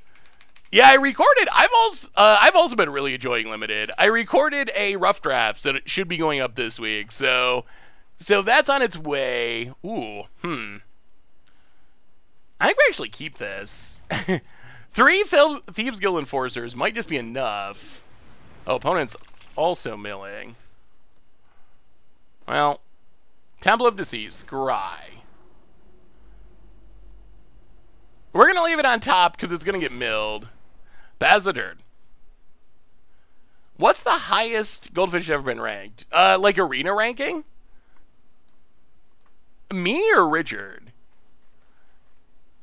I've been Mythic a few times, but I've never been like Mythic 1 or anything like that. But so Mythic, I don't know, 98 something like that. I know Richard was at one point in the top 1,000 in both Standard and Limited. This was a while ago. Oh, 2 Ruin Crabs. We might be getting janked out here. Very, very aggressively. Well, Pathway. That's so much of our deck milled already. Okay. Like, I think we're getting crabbed. Oh, is this? Oh, this is the Uro deck. I thought maybe they were just a crab deck. I would rather get a clock going than kill a crab, but I mean, they're milling so much.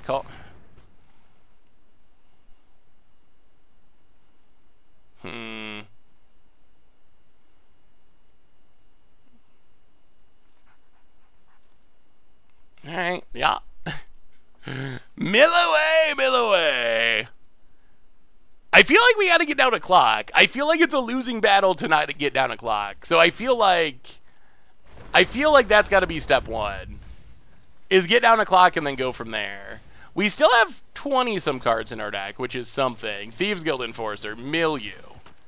Because we could get these Thieves Guild Enforcers turned on.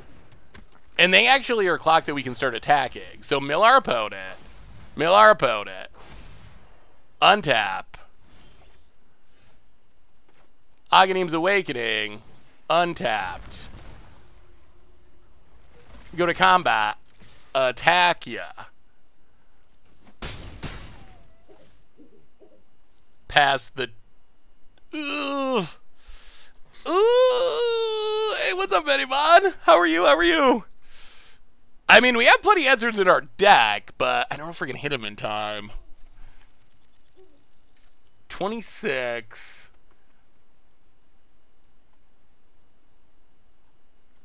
Okay, yeah. We're still waiting. We're waiting. We're not dead yet. We're waiting.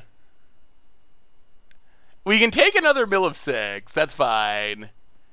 And we don't want to get got by something scarier, like a massive card draw spell or something.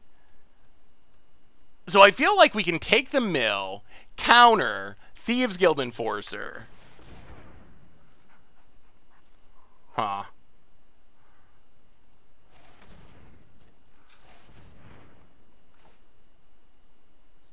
Oh, we don't have flying. All right. Well, drown in the lock. Counter it. Oh, sneaky, sneaky crabs.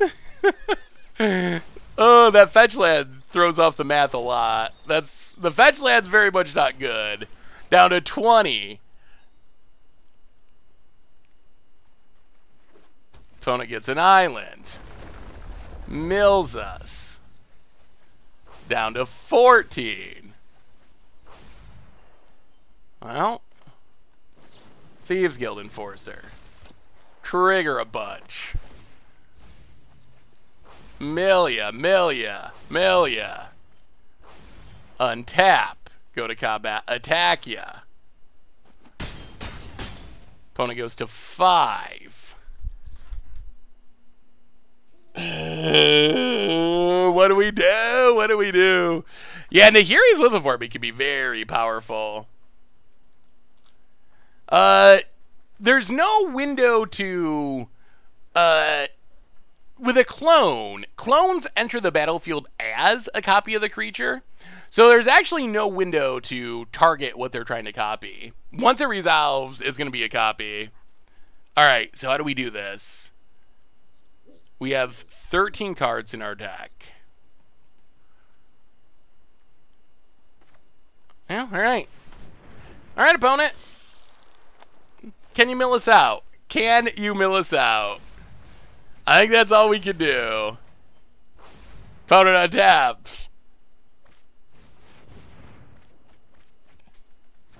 No, that's game. Escape to the Wilds, fetch land is game.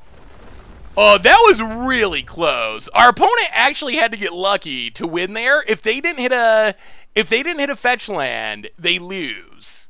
They did hit the fetch land, but if they didn't hit a fetch land, even with that ridiculous crab start, they would have lost. Podcast recorded. It'll go live once we finish the stream. Is the solution to fix standard burner roll down? Admit the mistakes. Have standard server with ZRN or M21. I don't know what the... I don't know. I think long term, I think what has to happen is there's got to be systemic change. There's got to be changes in how cards are designed or something, because this keeps happening again and again and again over the course of... deck should be updated, I believe. There should be rogues. It just keeps happening again and again and again over the course of years. So something has to change to keep it from continuing to happen, I think, is the bottom line. Like, that's kind of where I'm at, is we need more systemic changes to prevent it from happening in the future. Like, how do we fix this standard right now, today, immediately? That's tough. Like, I am not sure what the answer is for fixing standard, like, today. I guess restarting, more banning, something like that. But I feel like long term, we need changes that will hopefully keep this from happening in the future. Like, that's what we're gonna need to make this go away long term, I think. Well, Uro and Omnath were already played together very heavily. But Uro getting banned, there's so much other ramp that you can replace it with. It just hasn't actually done a whole lot to the format. So you just end up replacing it with cultivates. Well, they're really good at drawing those crabs, aren't they? So yeah, it's just easy enough to replace with something that it doesn't actually power down the deck all that much. At least that's been our experience. Well, Scavenger. Hey, what's up, Alberto? How are you?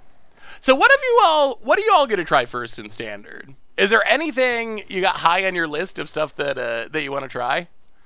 I'll go to combat. Scavenger. Wouldn't mind drawing another blue source, but I think this is kind of the position we want to be in now. There's no Uro to worry about milling over, and we can just, like, tempo counter essentially everything our opponent does. Right out the Thought Thief. Alright, opponent has a counter. Ugh, more thirst. Well, go to combat, get and hit you. Another blue source would make me feel much, much better about where we're at. Opponent taps. I mean, if you have the wild cards, wow.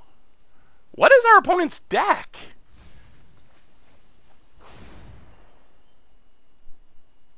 I don't know about that. I can see the crabs just slotting them into the Uro deck, but I don't know about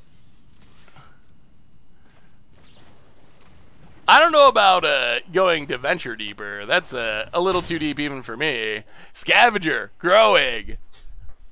Our opponent Storm's Wrath. Well, we'll negate it. Ooh. Okay. Well, our lack of blue mana is coming back to bite us for sure. Manny! Welcome to the Fishbowl. Thank you so much for your subscription. Big super cheer for you. Thank you, thank you, thank you. Last time we rated Blizzard Ovi, I ended up calling you beard number 2. I feel a little bad, should I? Should definitely not ever feel bad about, about harping on Vince's beard. This is like a completely different deck. Wow. Why are we having such a hard time drawing any amount of lands? Yeah, I mean, we're losing it. Now it's over. We had to get the tempo win. Now we're to the point where if our opponent resolves a single card, we lose. Which is not a place that we want to be, where one card resolving is just game. Escape to the Wilds, Ugin, Genesis Ultimatum, Omnath. There's like a huge list of just, if you resolve it, the game ends. Well, untap land. Go. Opponent untaps. Plays a crab. Well, that's... There it is. There it is. Draws an unbelievable pile of broken cards. Plays one. Mills us. Cracks it. Mills us. And we know there's a Genesis Ultimatum for next turn. Is there anything we can do that matters now? Probably not. Yeah, the land problem just really got us good there. We got off to a good little tempo start, but nowhere near enough to actually win, unfortunately. Well, run out, Zarasan.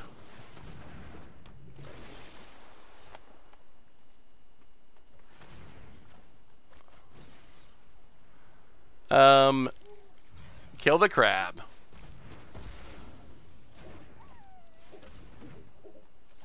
Kill the Secret Keeper. Go to combat. Hit our opponent. Any goodies?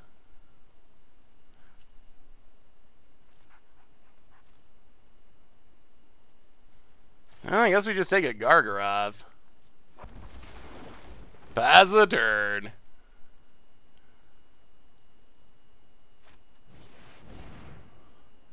One, two, three, four, five. Jeez. Alright. Omnath. Yeah. If they have the fetch land, then we're definitely dead.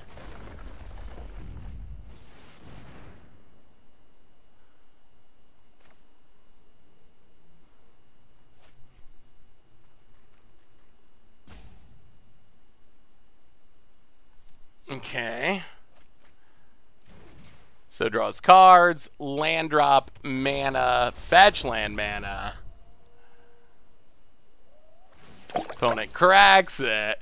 Del Roas! Welcome to the Fishbowl. Thank you so much for your subscription. Big super for you. Thank you, thank you, thank you. Opponent.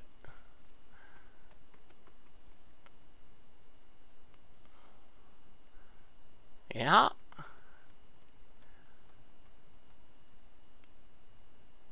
Opponent. Thinking. I mess up sideboarding. Well, alright.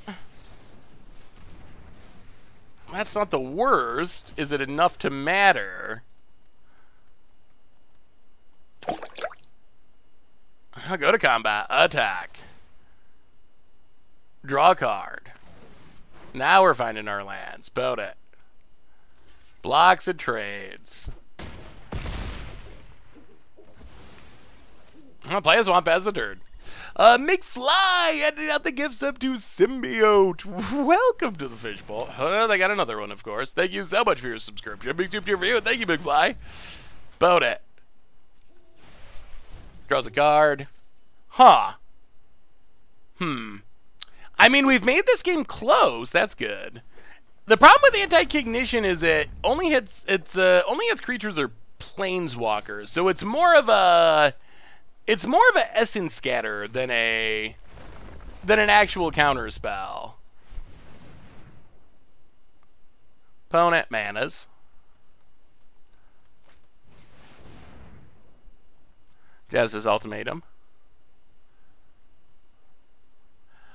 So I think we're seeing what I would say is another... Oh my god.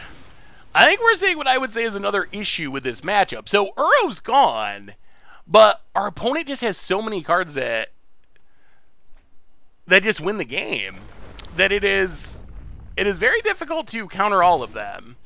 And they gain back so much life incidentally with Omnaths. Like, our opponent would have been dead several times.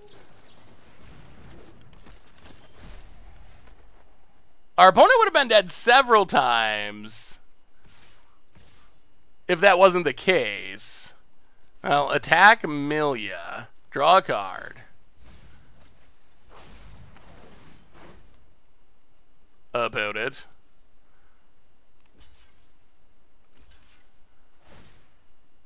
Yeah. Yeah. Super over. I mean, I guess the Mana Screw was definitely part of it. Yeah. I think for us to win the game, we got to win earlier than that. There's no way we win this game. We win against this deck on, like, turn 10. We got to be winning on, like, turn 5 to 6, I think, to have any shot. Hey, what's up, Babs? How are you? Good to see you, good to see ya. Hey, Seth, thanks for existing. I love your content. Also, do you shampoo on your beard? Yeah, I just use the same stuff I use on my hair. Nothing, no, like, special fancy stuff. Just normal hair shampoo. All right, let's try that again. So, I feel like if we weren't mana screwed, it might have been better there. Maybe. I like how everyone thought that Gargroth was unplayable when it was spoiled. Yeah. I mean, it hasn't really been like a staple. It's been more of a sideboard card. The real JMT, welcome to the Fishbowl. Thank you so much for your subscription. Big super cheer for you. I think the deck would be weakened with banning of Escape to the Wilds or Genesis. Honestly, I am shocked that one of those cards wasn't banned.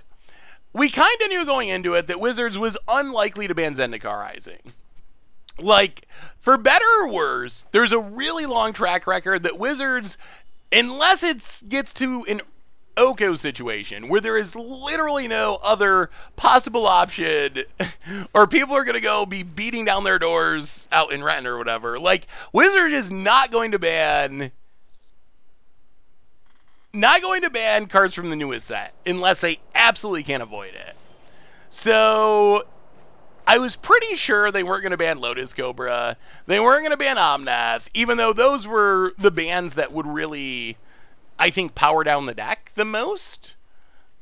So I was pretty confident that that wasn't going to happen, for better or worse. On the other hand, I did think they would hit Genesis Ultimatum. I did think they would hit Escape to the Wild, some other piece. I really didn't think they were going to name just Uro or ban just Uro. I thought at a minimum, it would be like Uro Genesis Ultimatum, Uro Escape to the Wilds, some other older piece.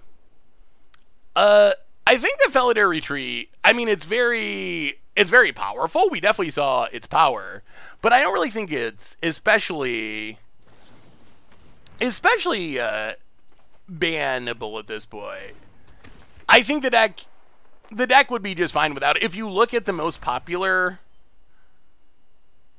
Interesting.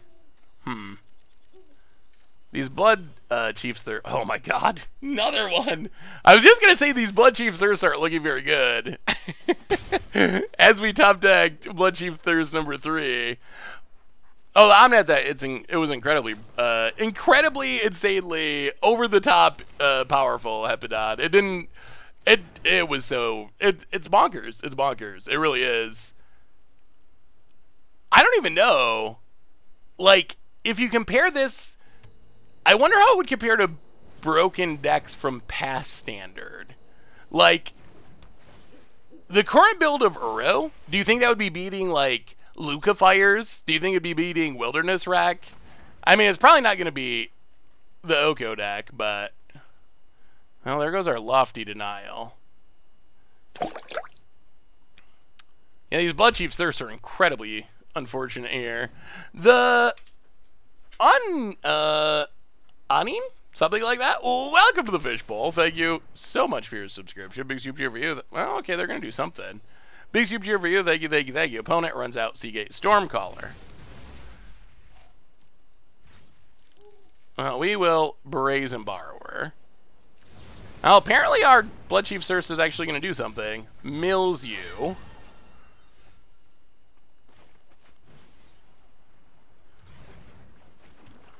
Nighthawk Scavenger. Mill you. Get in with Brazen Borrower.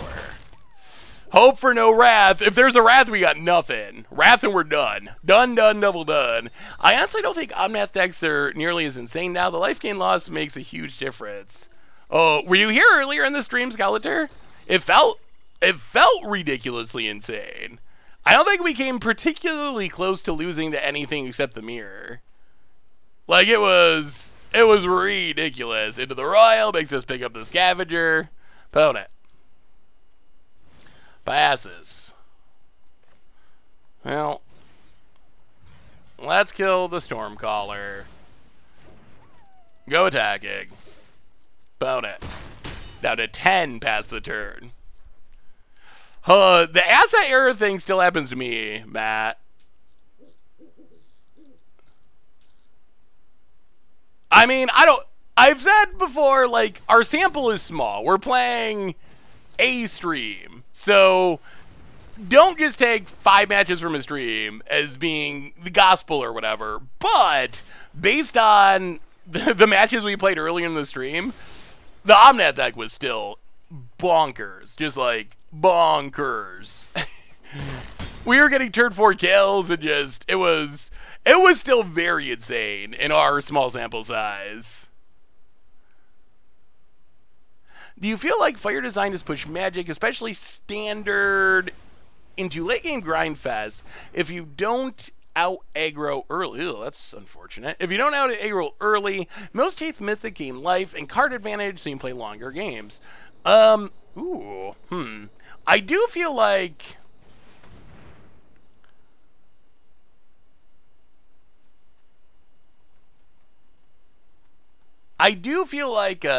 Standard has been grindy recently. This Cling to Dusk is actually super good against our deck. It's like Uro. Our opponent does have Uro as far as being able to get cards out of there. So I also feel like a lot of games just snowball super quickly. So some games that does happen, but I also feel like a lot of games just snowball really fast. Someone has the Lotus Cobra, and the game might go on for a lot more turns, but they kind of just, like, immediately are running away with the game. I'll play this on black, I guess. Pass the turn. I wish we didn't just have all Bloodchief's Thirst, that's for sure. Are we on the same page? Wizards is not purposely printing cards to ban them, but they're being told to push as hard as possible with bannings are fine as part of the life cycle. That's basically where I land. I can't believe that the Mark Rosewaters and Aaron Forsyths of the world and Gavins and all those people who love Magic, I just can't imagine they would actually, like, be on what seems like a scheme to, like, oh, we're going to print these cards we know are broken, we'll wait a couple months, ban them, and we'll roll in all this money like Scrooge oh my god, alright. Sure. Sure. Boy, rogues. Oh, rogues. So I just can't imagine that. So my thinking is that it most likely comes down from the top.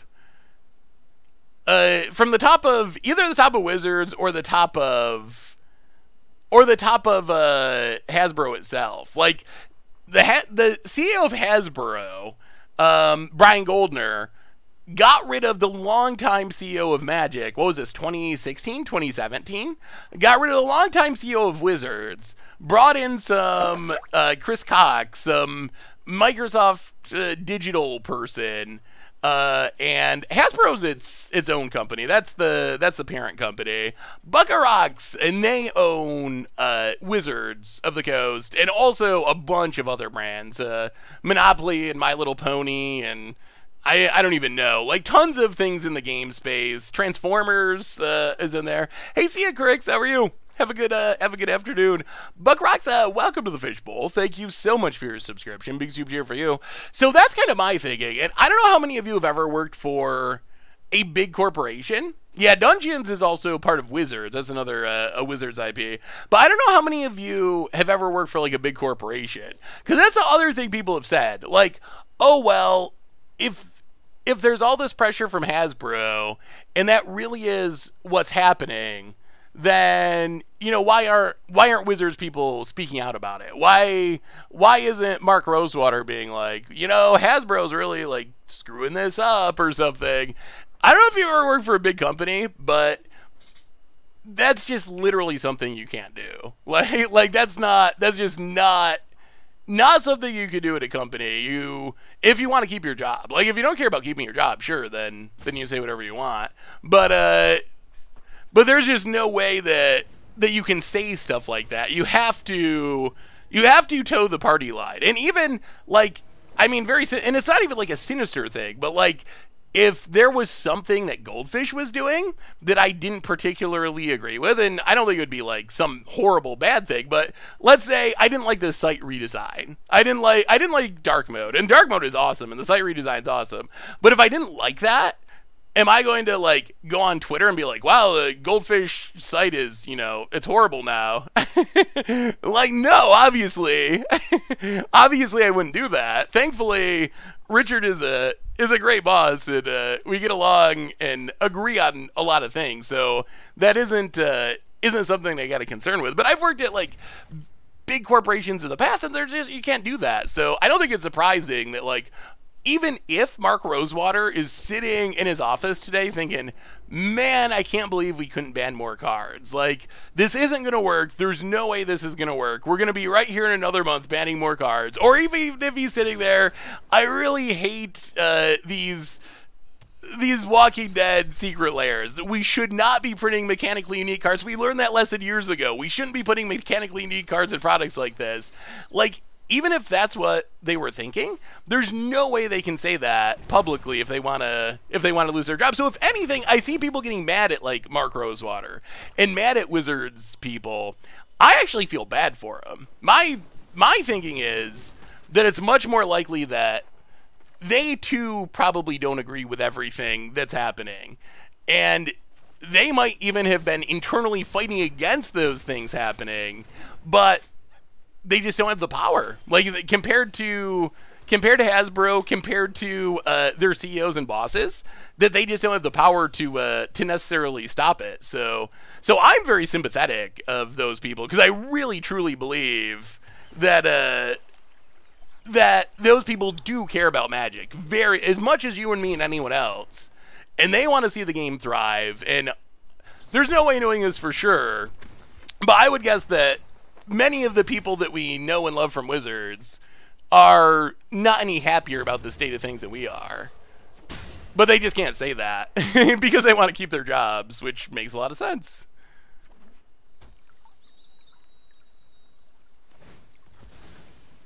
Oh boy. How much do you think Magic is worth? I would imagine, how much would we have to raise? Let's say we were actually going to try to GoFundMe.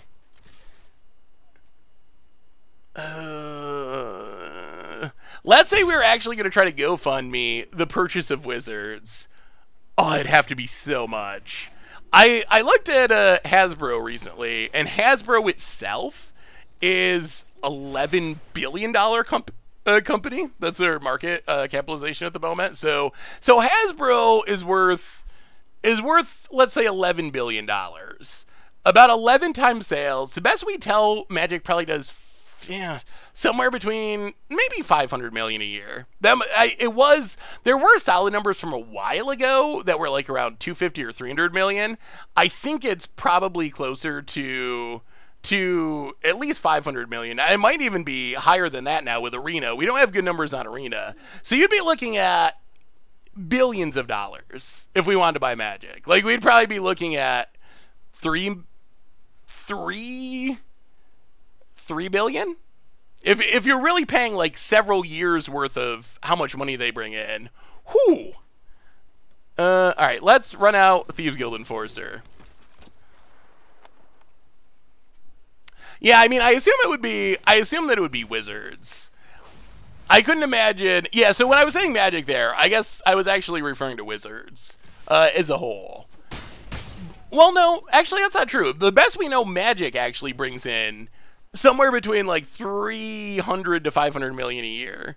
So even just getting magic would probably be in that range somewhere. All right, let's dispute that.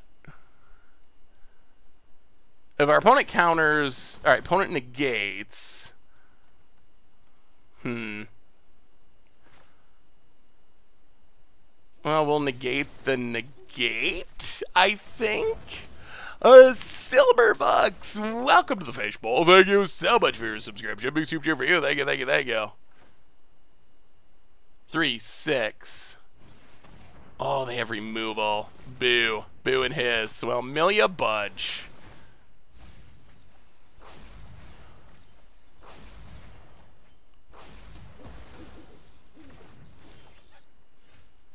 Untap. Go attacking. Yeah, I guess we steal a Doom Foretold. Pick up Thieves Guild Enforcer. Hit ya. Milia again. Yoink a... Actually, maybe we say Shark Typhoon. Shark Typhoon or Doom Foretold? Doom Foretold gets us the most immediate value.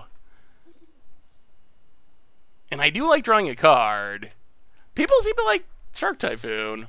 Typhoon is cooler. It is, unless our opponent just bounces it and replays it. I'm going to take Doom.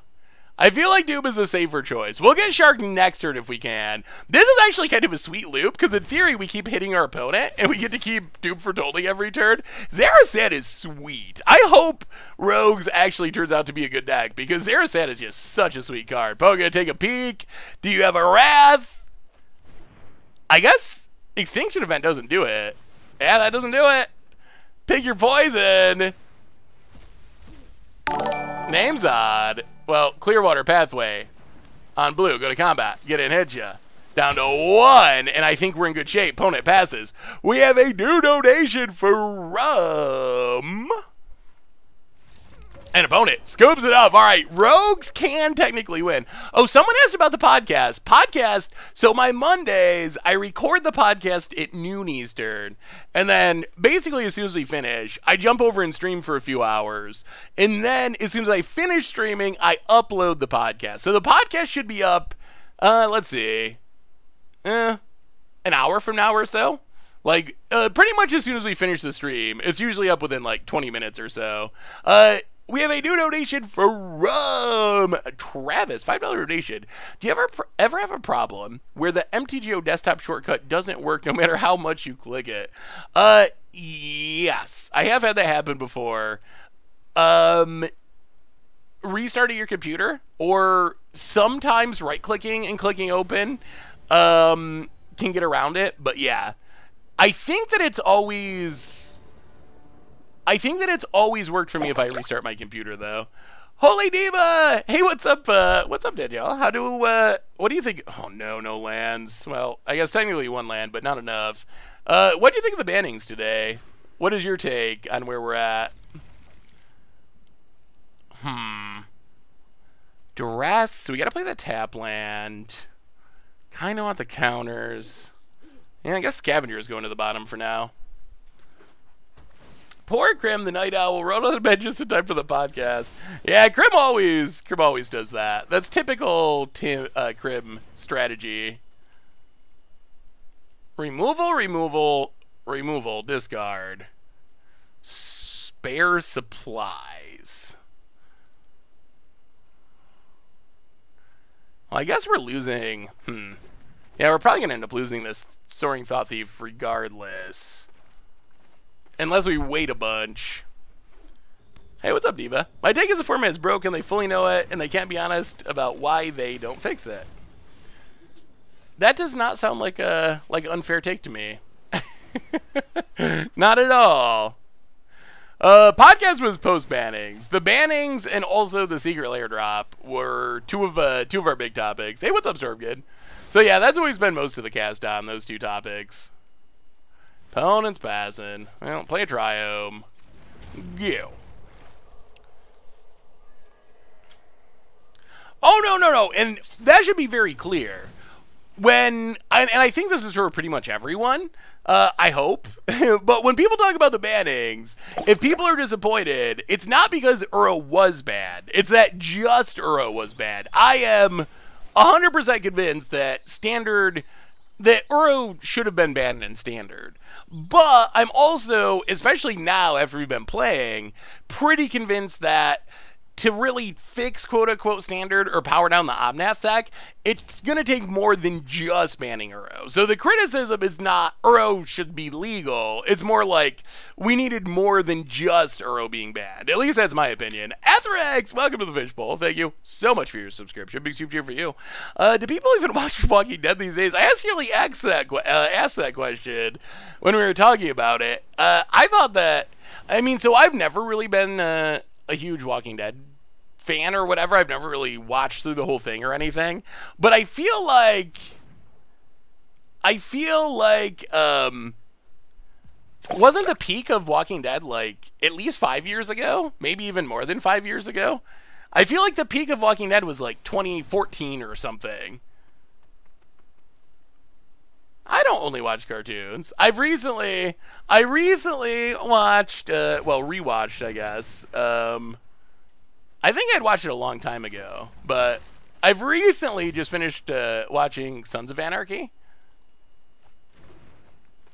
Sons of Anarchy, it's okay. It's not great. It's like entertaining-ish, and it goes down. My opinion is it goes downhill in the later seasons. I thought like the last couple seasons I thought were a lot worse than the first seasons. It feels a little bit like a little bit of a worse version of Breaking Bad. Like it has a lot of the same themes I think as Breaking Bad, except it just doesn't feel quite as well done to me as Breaking Bad. But it's still entertaining. Oh, The Wire is greatest of all time. I think if I was to pick the best shows of all time, Wire, I think, is #1 for me.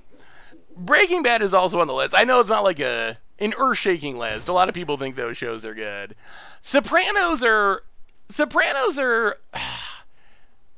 okay. I feel like Sopranos is overrated compared to the other greatest of all time shows. Like, I would easily take The Wire over Sopranos, personally. The Boys Season 2. I haven't seen The Boys. The greatest season of television. Ooh. Oh, that's a good one. I gotta say, one thing I appreciate about Breaking Bad that I think is underrated is how strongly it ended. You can argue that the end of Breaking Bad, like the last 3 or 4 episodes, were probably the best episodes of the entire series. Like, they were so good. And that's not true of The Wire. Like, The Wire 5th season is okay, but I think it's their weakest season. Sopranos, I guess, ended fairly strong, but the ending, oh my goodness, like the last episodes of Breaking Bad are just so good.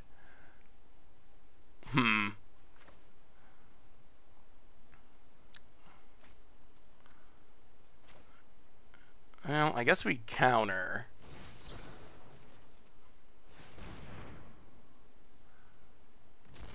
Get rid of Yarion. Untap. Pass the turn. Eventually, we're going to play a rogue. Eventually, it's going to happen. Yeah, Better Call Saul is really good. Season 3, yeah. Boy, there's just so many great moments in that series. I think one of the best moments in the entire series, though, is oh,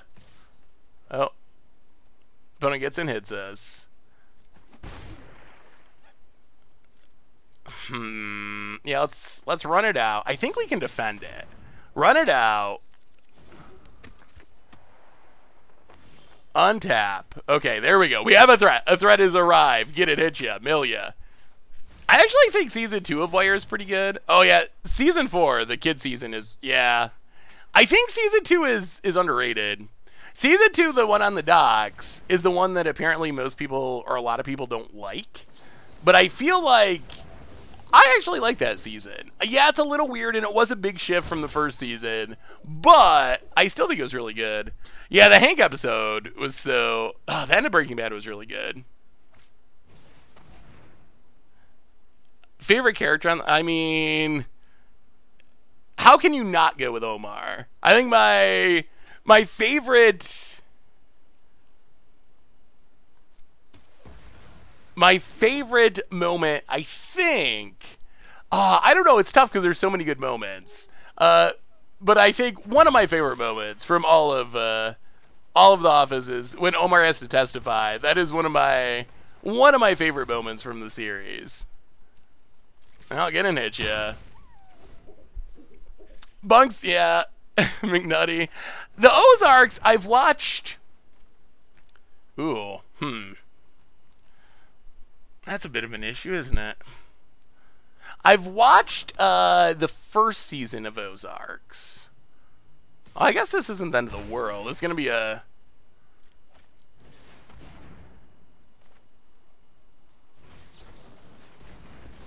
So they're going to get our Thieves Guild Enforcer.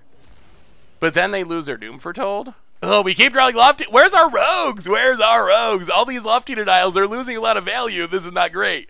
It goes away. Opponent untaps. I've never seen The Shield. Should I watch it? Oh, no, The Wire... I would say, like... So The Wire was early 2000s. But... in some ways, it is just as relevant today. You could argue that it's even more relevant today in some ways. I don't think that it... Oh, no. I don't think that it comes across as dated hardly at all. Like, a little bit. I guess there's a little bit of, like, cell phone stuff. Like, there's... This is the worst time to draw Lofty Denials every turn. Well, that was awkward. Wait, what are we getting punted for there? I've never seen Journeyman. I've watched Boardwalk Empire. I like Boardwalk Empire. I do think it went downhill in the later seasons. The early seasons I enjoyed though. I think I rank it behind the other like good HBO shows. Sopranos, Wire. I've never watched... Oh, what's the Funeral Home one? 12 feet under? 6 feet under. I've never actually watched that. I have a couple of friends that were really into it, but I've never actually watched it. It's on my list eventually.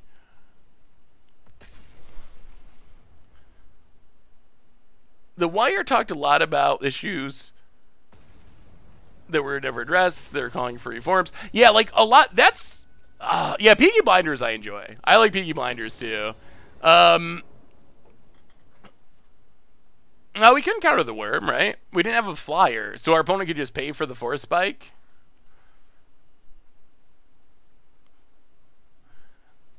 We started the stream with Omnath, actually. That was the first deck we played for the stream.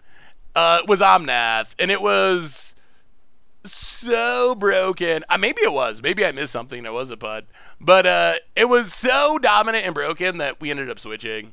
It does do cool things. And I will say, even though I know people I know the deck is probably not healthy for Standard.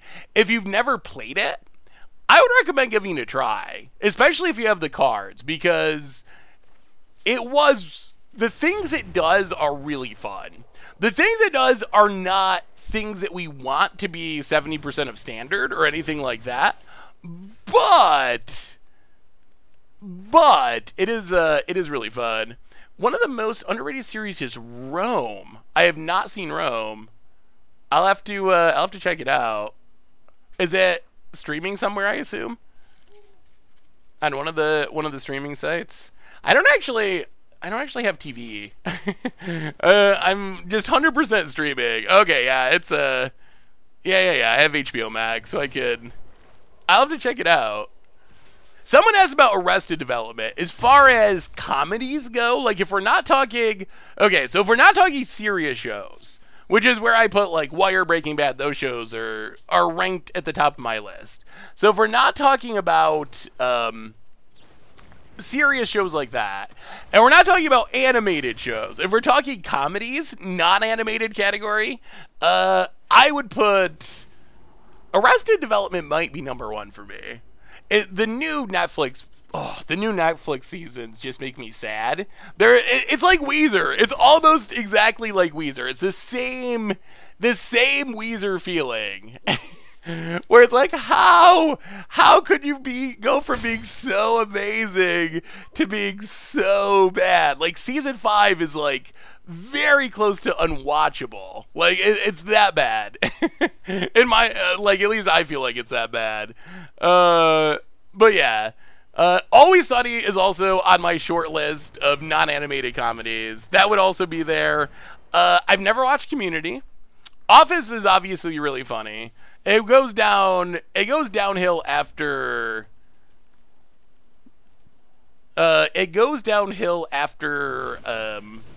Michael leaves, but before Michael leaves, it is really funny.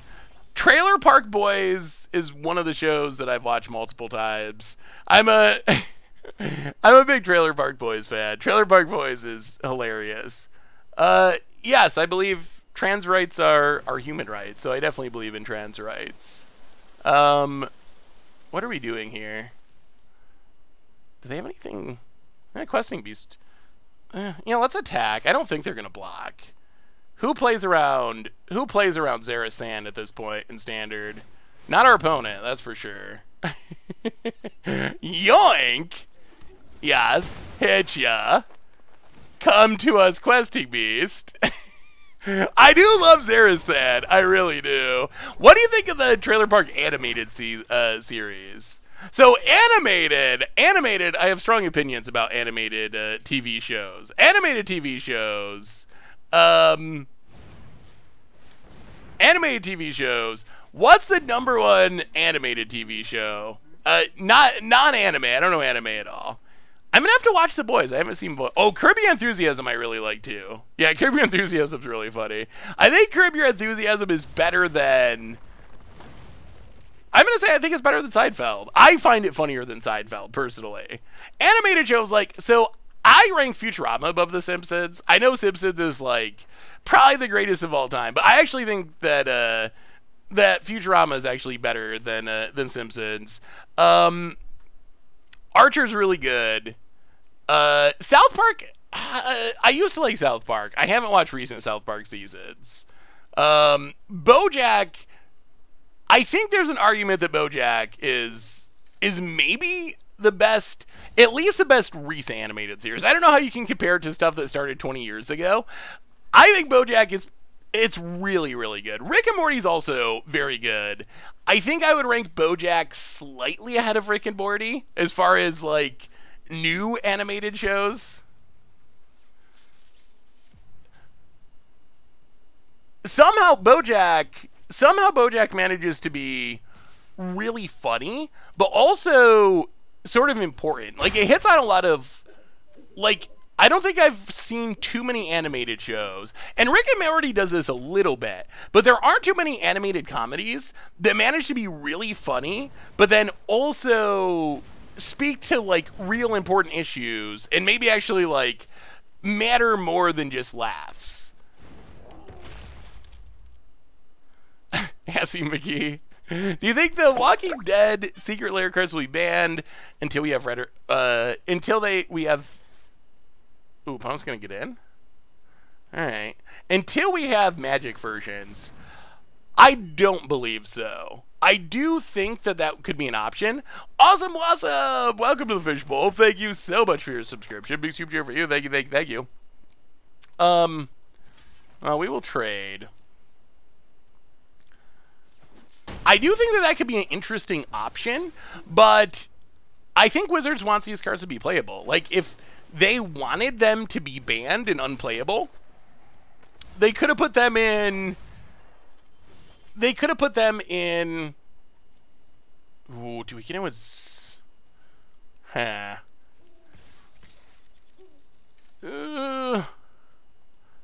Yeah, I don't want to lose Zarasan, really. Attack, attack.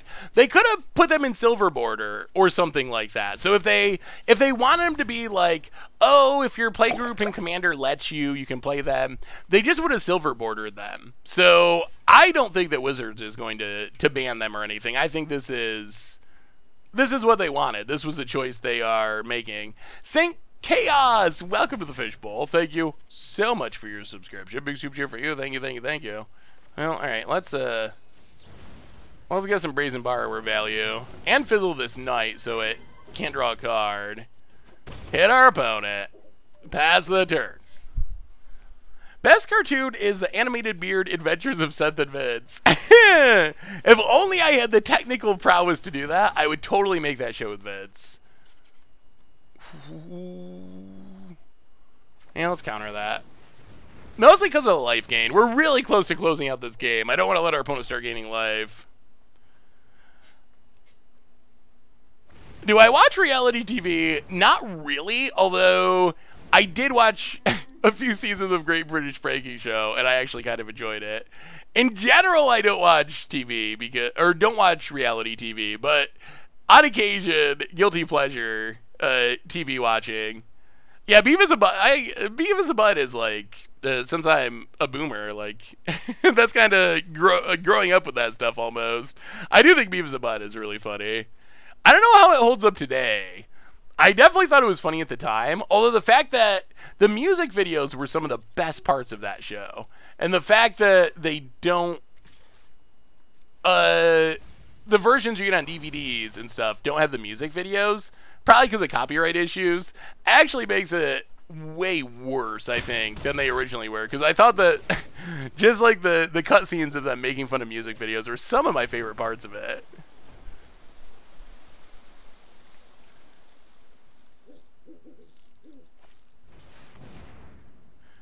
I mean, I guess I'm not really a boomer. Like, my grandmother is like really a boomer, but I mean, knowing Beavis and Butthead and Frogger, that's like boomer-ish at least. Opponent's going to quest us. Well, we will bounce the questing beast. I mean, this tempo plan's kind of working. Opponent plays a land. Life is a lot easier when you're not getting Omnath. Home Movies is also one of my personal favorite animated shows. King of the Hill is pretty funny. I like King of the Hill.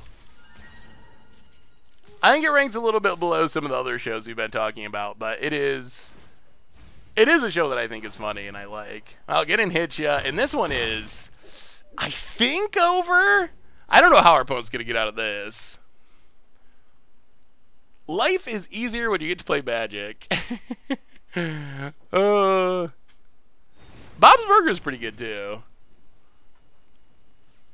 I think, for some reason, I like almost everything that...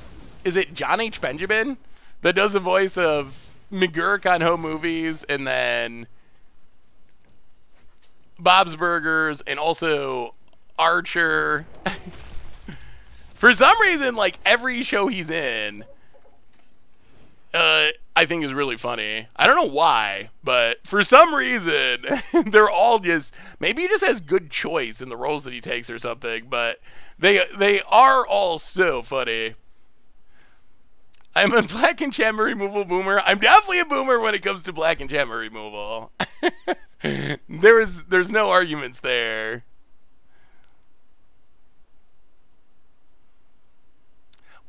Wasn't there something in between? What was the other one? Bob's Burgers, Home Movies. Wasn't there another? It wasn't Metalocalypse, was it? It might have been Metalocalypse. because they love the music stuff and they like make their own music. I feel like isn't there another? It was Metalocalypse, right?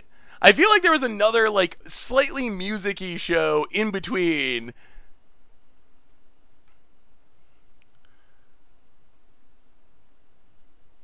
I hate the new black enchantment removal. It makes white worse. Yeah, it is a. Oh, I'm not 40. I'm in my middle 30s, so I'm a millennial technically, on the upper end of the millennial scale. I've never seen Dr. Katz, honestly. Is it worth watching? Like, should I see Dr. Katz? All right, we'll just do a smidge of trim in, bring in a bit more removal, run it back. I mean, I also appreciate old stuff, so yeah, the definitions are up for debate. I think the most common definition of millennial, I would be considered a millennial. I do remember Super Jail. I don't remember liking Super Jail that much, but I do remember it. Yeah, I'm gonna have to check out The Boys, because it sounds like everyone likes that show, so I'm gonna have to check it out.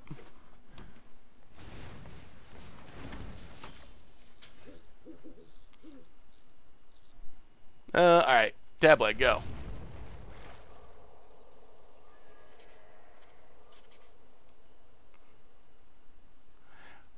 I also have like always been more interested in things that I think are good for some reason compared to just the new hotness. So I probably come across even older than I am sometimes, because I like a lot of like 60s music. I have a lot of appreciation for the history of things, I think. At least that's kind of my theory on stuff. I think it's the same with Magic. Like, I think that one of the best ways to understand like what's going on currently in Magic involves knowing the history of Magic. I'm big on that with music too. It's really interesting to me, like when a new band comes out with whatever, a record or a song, like it's pretty interesting to me the history of it, and how in a very real sense a lot of times it probably wouldn't exist without the bands that came before it. And I think I find that part really interesting. And there's some like really obscure bands that most people don't even really know. They don't really get credit for how much influence they've really had over music since then. I mean, Velvet Underground is pretty well known at this point, but they're like a pretty famous example of a forerunner to a lot of what we had. There's some other interesting old bands in the same way. Big Turnout Mask replica fan. Big Captain Beefheart fan. I try to get the stream to listen to it. That's one album that I try to get everyone to listen to. But most people still don't like it. And I don't really care about Jethro Tull. MC5 is a good one. Yeah. Detroit back in the 60s. Holy Model Rounders is one that I really like. The Fugs is another one that I think they're underappreciated, although they stayed around for a long time, probably longer than they should have almost. But the Fugs are another one that I think don't get enough credit for even being like pre-Velvet Underground. If you go back to like Holy Model Rounders, the Fugs, they were like early 60s New York City that influenced Velvet Underground, and then Velvet Underground influenced like the Stooges and all this stuff, and it just like spiraled out of control. So it's really interesting. And then you have the whole other side of the country. You have like the hippie Grateful Dead scene, and the two scenes, it's really amazing how different they are. Like their music was so different. Everything about them was so different, and they didn't actually like get along. The hippie like West Coast scene didn't actually like the East Coast New York Velvet Underground scene, and vice versa. So I find stuff like that very interesting. I'm probably boring you all to death, and we should be talking about Magic, but I am very intrigued by stuff like that. Hey, what's up, Dautos? So sadly, it kind of feels like the same as before. In all honesty, we played the Omnath deck to start the stream, and it was still really busted. It was still really, really, really busted. Is our opponent gonna play around ninjutsu? They are. All right. It is pretty sweet to have ninjutsu in standard. People actually have to make decisions about whether they're going to make a bad block to avoid potential Zarazan. Ooh, Kazandu Mammoth. Do we care about this? I don't think really. Sure. I think we'd rather get down Brazen Borrower, most likely. Get down Brazen Borrower, get Zarazan going, hopefully.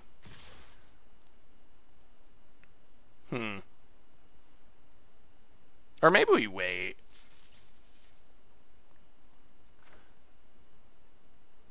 Yeah, alright, let's wait. Let's... Because we do need to get rid of...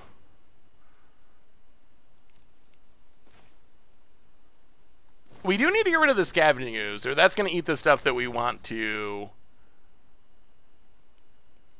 Zarazan.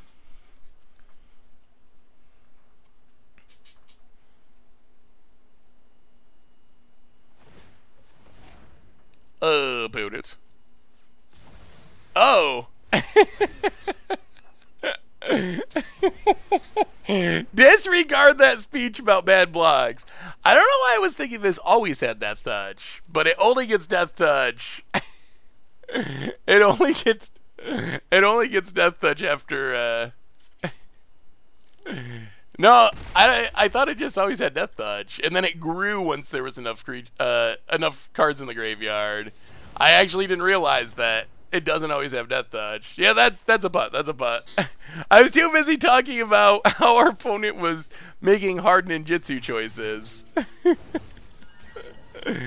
Alright. What does Aghanim Awakening do? Not much at the moment. Well, I guess we just pass. Actually, you know what? Let's do this. This lets us Brazen Borrower and Lofty Denial, which seems good. I think Rankle could be worth considering. I'm really not sure what the best build of rogues are. I do like Rankle even more, I think, in like red-black roads with Zagras. I think that is... Alright, Mammoth, sure. I think that is probably an even better home for it. But it gets in, it says, down to 12. Lovestruck Beast. Well, we will run out Brazen Borrower. Deny the Lovestruck Beast. Untap. Go to combat. Brazen Borrower Zarazan is some sweet synergy. Now we get to rebounce again with Brazen Borrower. Pick up the Brazen Borrower. Zarazan you. We will take Lovestruck Beast. Get a 5/5. Play some defense, pass the turn, and I think we're going to get a Rogue's win. So at least we're going to get a Rogue's win. Oh, Omnath is still insane, Jack Muddib. It is still like, wow. I still don't even know. Like, it kind of blows my mind just how good it is. Okay, that's some damage. Yeah. Holy. Are we dead? Oh, come on now. Oh, really? Pump Spell Tribal? Well, that's a thing. I don't know about these Embercleaves. All right, so discounting the Omnath deck, chat. Let's say that they put you in charge of Magic's ban list for a day. What non-Omnath cards would you ban, if any? If you don't want to ban any, that is perfectly acceptable too. But what non-Omnath cards would be on your list? Well, I think so. Cobra, I think, counts as an Omnath card. So cards outside of the Omnath deck, because obviously, like, stuff probably is still gonna have to change for that deck. So discounting that deck altogether, is there anything from outside the Omnath deck that you would think would be banned? I think Embercleave and Clover are the two things that most came to my mind. Not that I would have to think if I necessarily wanted them banned. I guess I wouldn't mind seeing them banned just from the standpoint of shaking up the format and having it feel new after not really getting that big of a shakeup at rotation. So I could see an argument for it just based on that. All right, we will play first. Ooh, okay. I mean, we got Castle Lockwayne. And things can never be too bad if you have Castle Lockwayne. Castle Lockwayne fixes everything. Pathway, go. Clover needs banned if Omnath gets banned, but I don't think Embercleave needs banned right away. Yeah. I mean, I guess there's also just an argument to getting rid of the Omnath deck, and that, oh boy, you're going to get a freebie. You're going to get the freebie. Mana tie them. For Spike them. That's a good card, too. Getting rid of that is big. That's real big. Now, play the land, pass the turn. We got the aggro star. Is it enough? What if we implemented a restricted list? So, traditionally, I have not been a fan of restricting things to one-ups. However, I'm kind of having second thoughts about it lately. Just because I feel like the game has lost a lot of variance, and I kind of feel like the game needs more variance, or Standard needs more variance, and I feel like maybe that could be a way to do it. Like, maybe making their... Like, someone asked a question, what if Legends could only be played as one-ofs? Legends and Planeswalkers, legendary creatures and Planeswalkers, could only be played as one-ofs in decks. And my gut reaction would be like, no, that would be bad. But then I thought about it more, and I was like, man, maybe that's a way. Maybe that's a way to get a little bit more variance into the game. I'm not saying I'm in favor of it, but rather than just flat out no, I hate it. I was like, well, I guess I could kind of see some upsides to it. The other huge upside, if that actually happened, would be it would make the arena economy way easier. Like, could you imagine if you only ever needed one Uro and one Teferi and one you name it, but you only ever need one of those cards? I feel like that would make players very happy. I'm not... Well, opponent's still going for it. I am not advocating for that and saying that's what I want, but I think it's a somewhat interesting idea. I'll go to combat. Attack ya. Milia. Down to 6. Murderous Rider. Triome. Pass the turn. Almost lethal. Can we get the rogue win? Can we get the rogue win? I mean, I think probably it's still worse overall, but... Oh, go to combat. Tac. Wait, has reach? Ugh. Oh, this isn't good. This isn't good at all.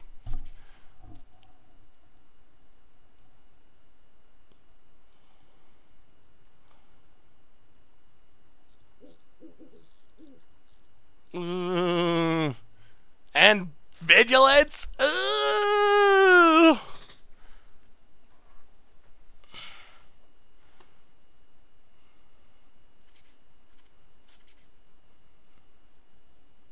Yeah, I guess we should have cycled earlier, maybe?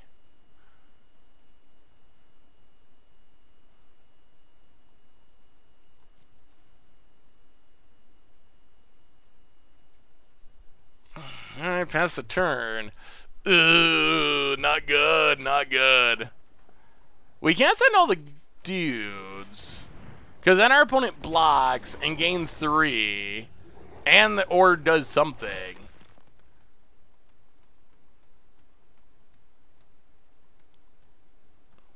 Opponent. Alright, more fight spells. Well, we will cycle.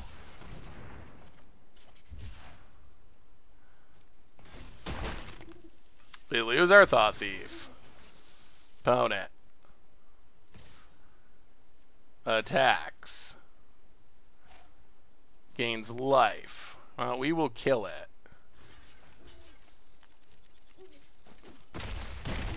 Drop to 14. Run out Brazen Borrower.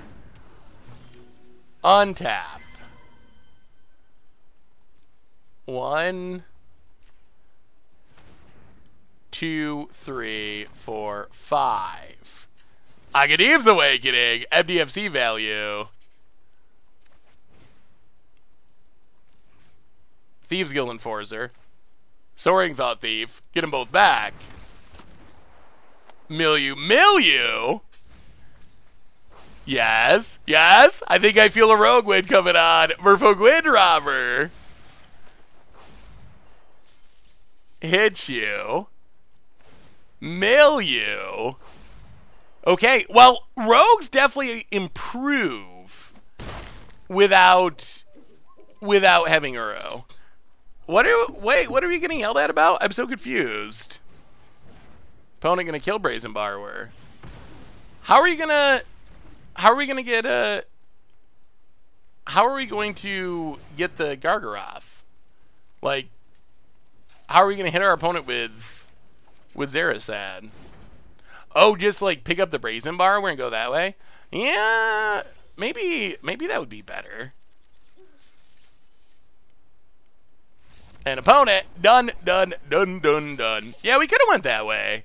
I like the MDFC value though. You gotta take the MDFC value when you get it.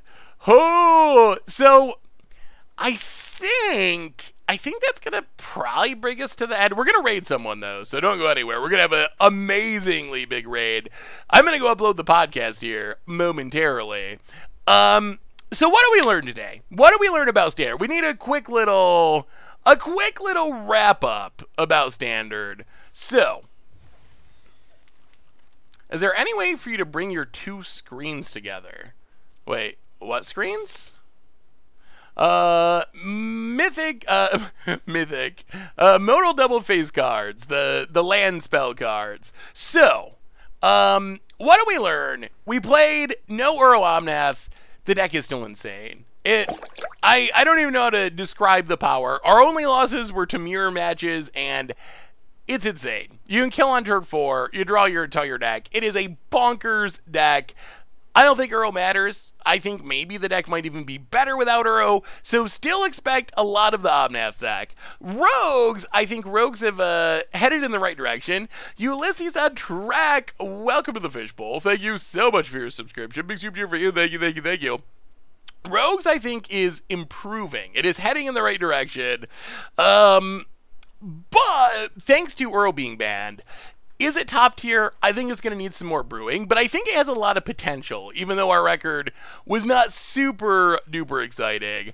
However, we will be back very shortly, 24-ish hours from now, to do some more streaming, maybe check out some new standards, something like that. So we will be back having some fun tomorrow. So quick reminders on the way out the door. I'm about to go upload the podcast. All right, Zach, I'll let you pick out the raid. I'm about to go upload the podcast. You can find it on the YouTube and all your podcast sites.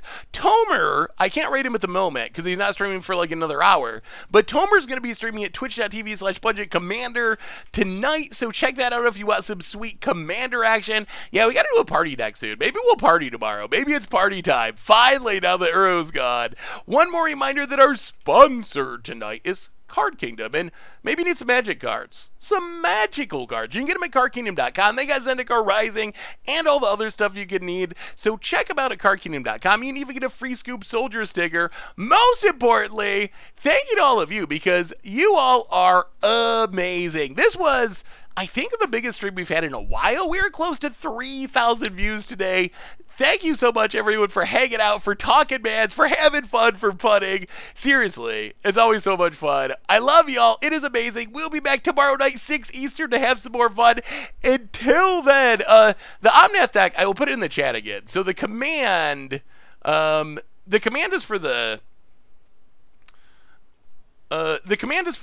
rogue deck, but if you're looking for the Omnath deck, here is the Omnath deck. The only problem is Vince usually goes off right as we're going on. So usually we raid him, and then he's like, oh, I'm just leaving. So anyway, everyone, y'all are super amazing. I love y'all. Thanks for hanging out. Have a wonderful night. We'll be back tomorrow night to have some more fun. Until then, yeah, have a great evening, and I will talk to you soon.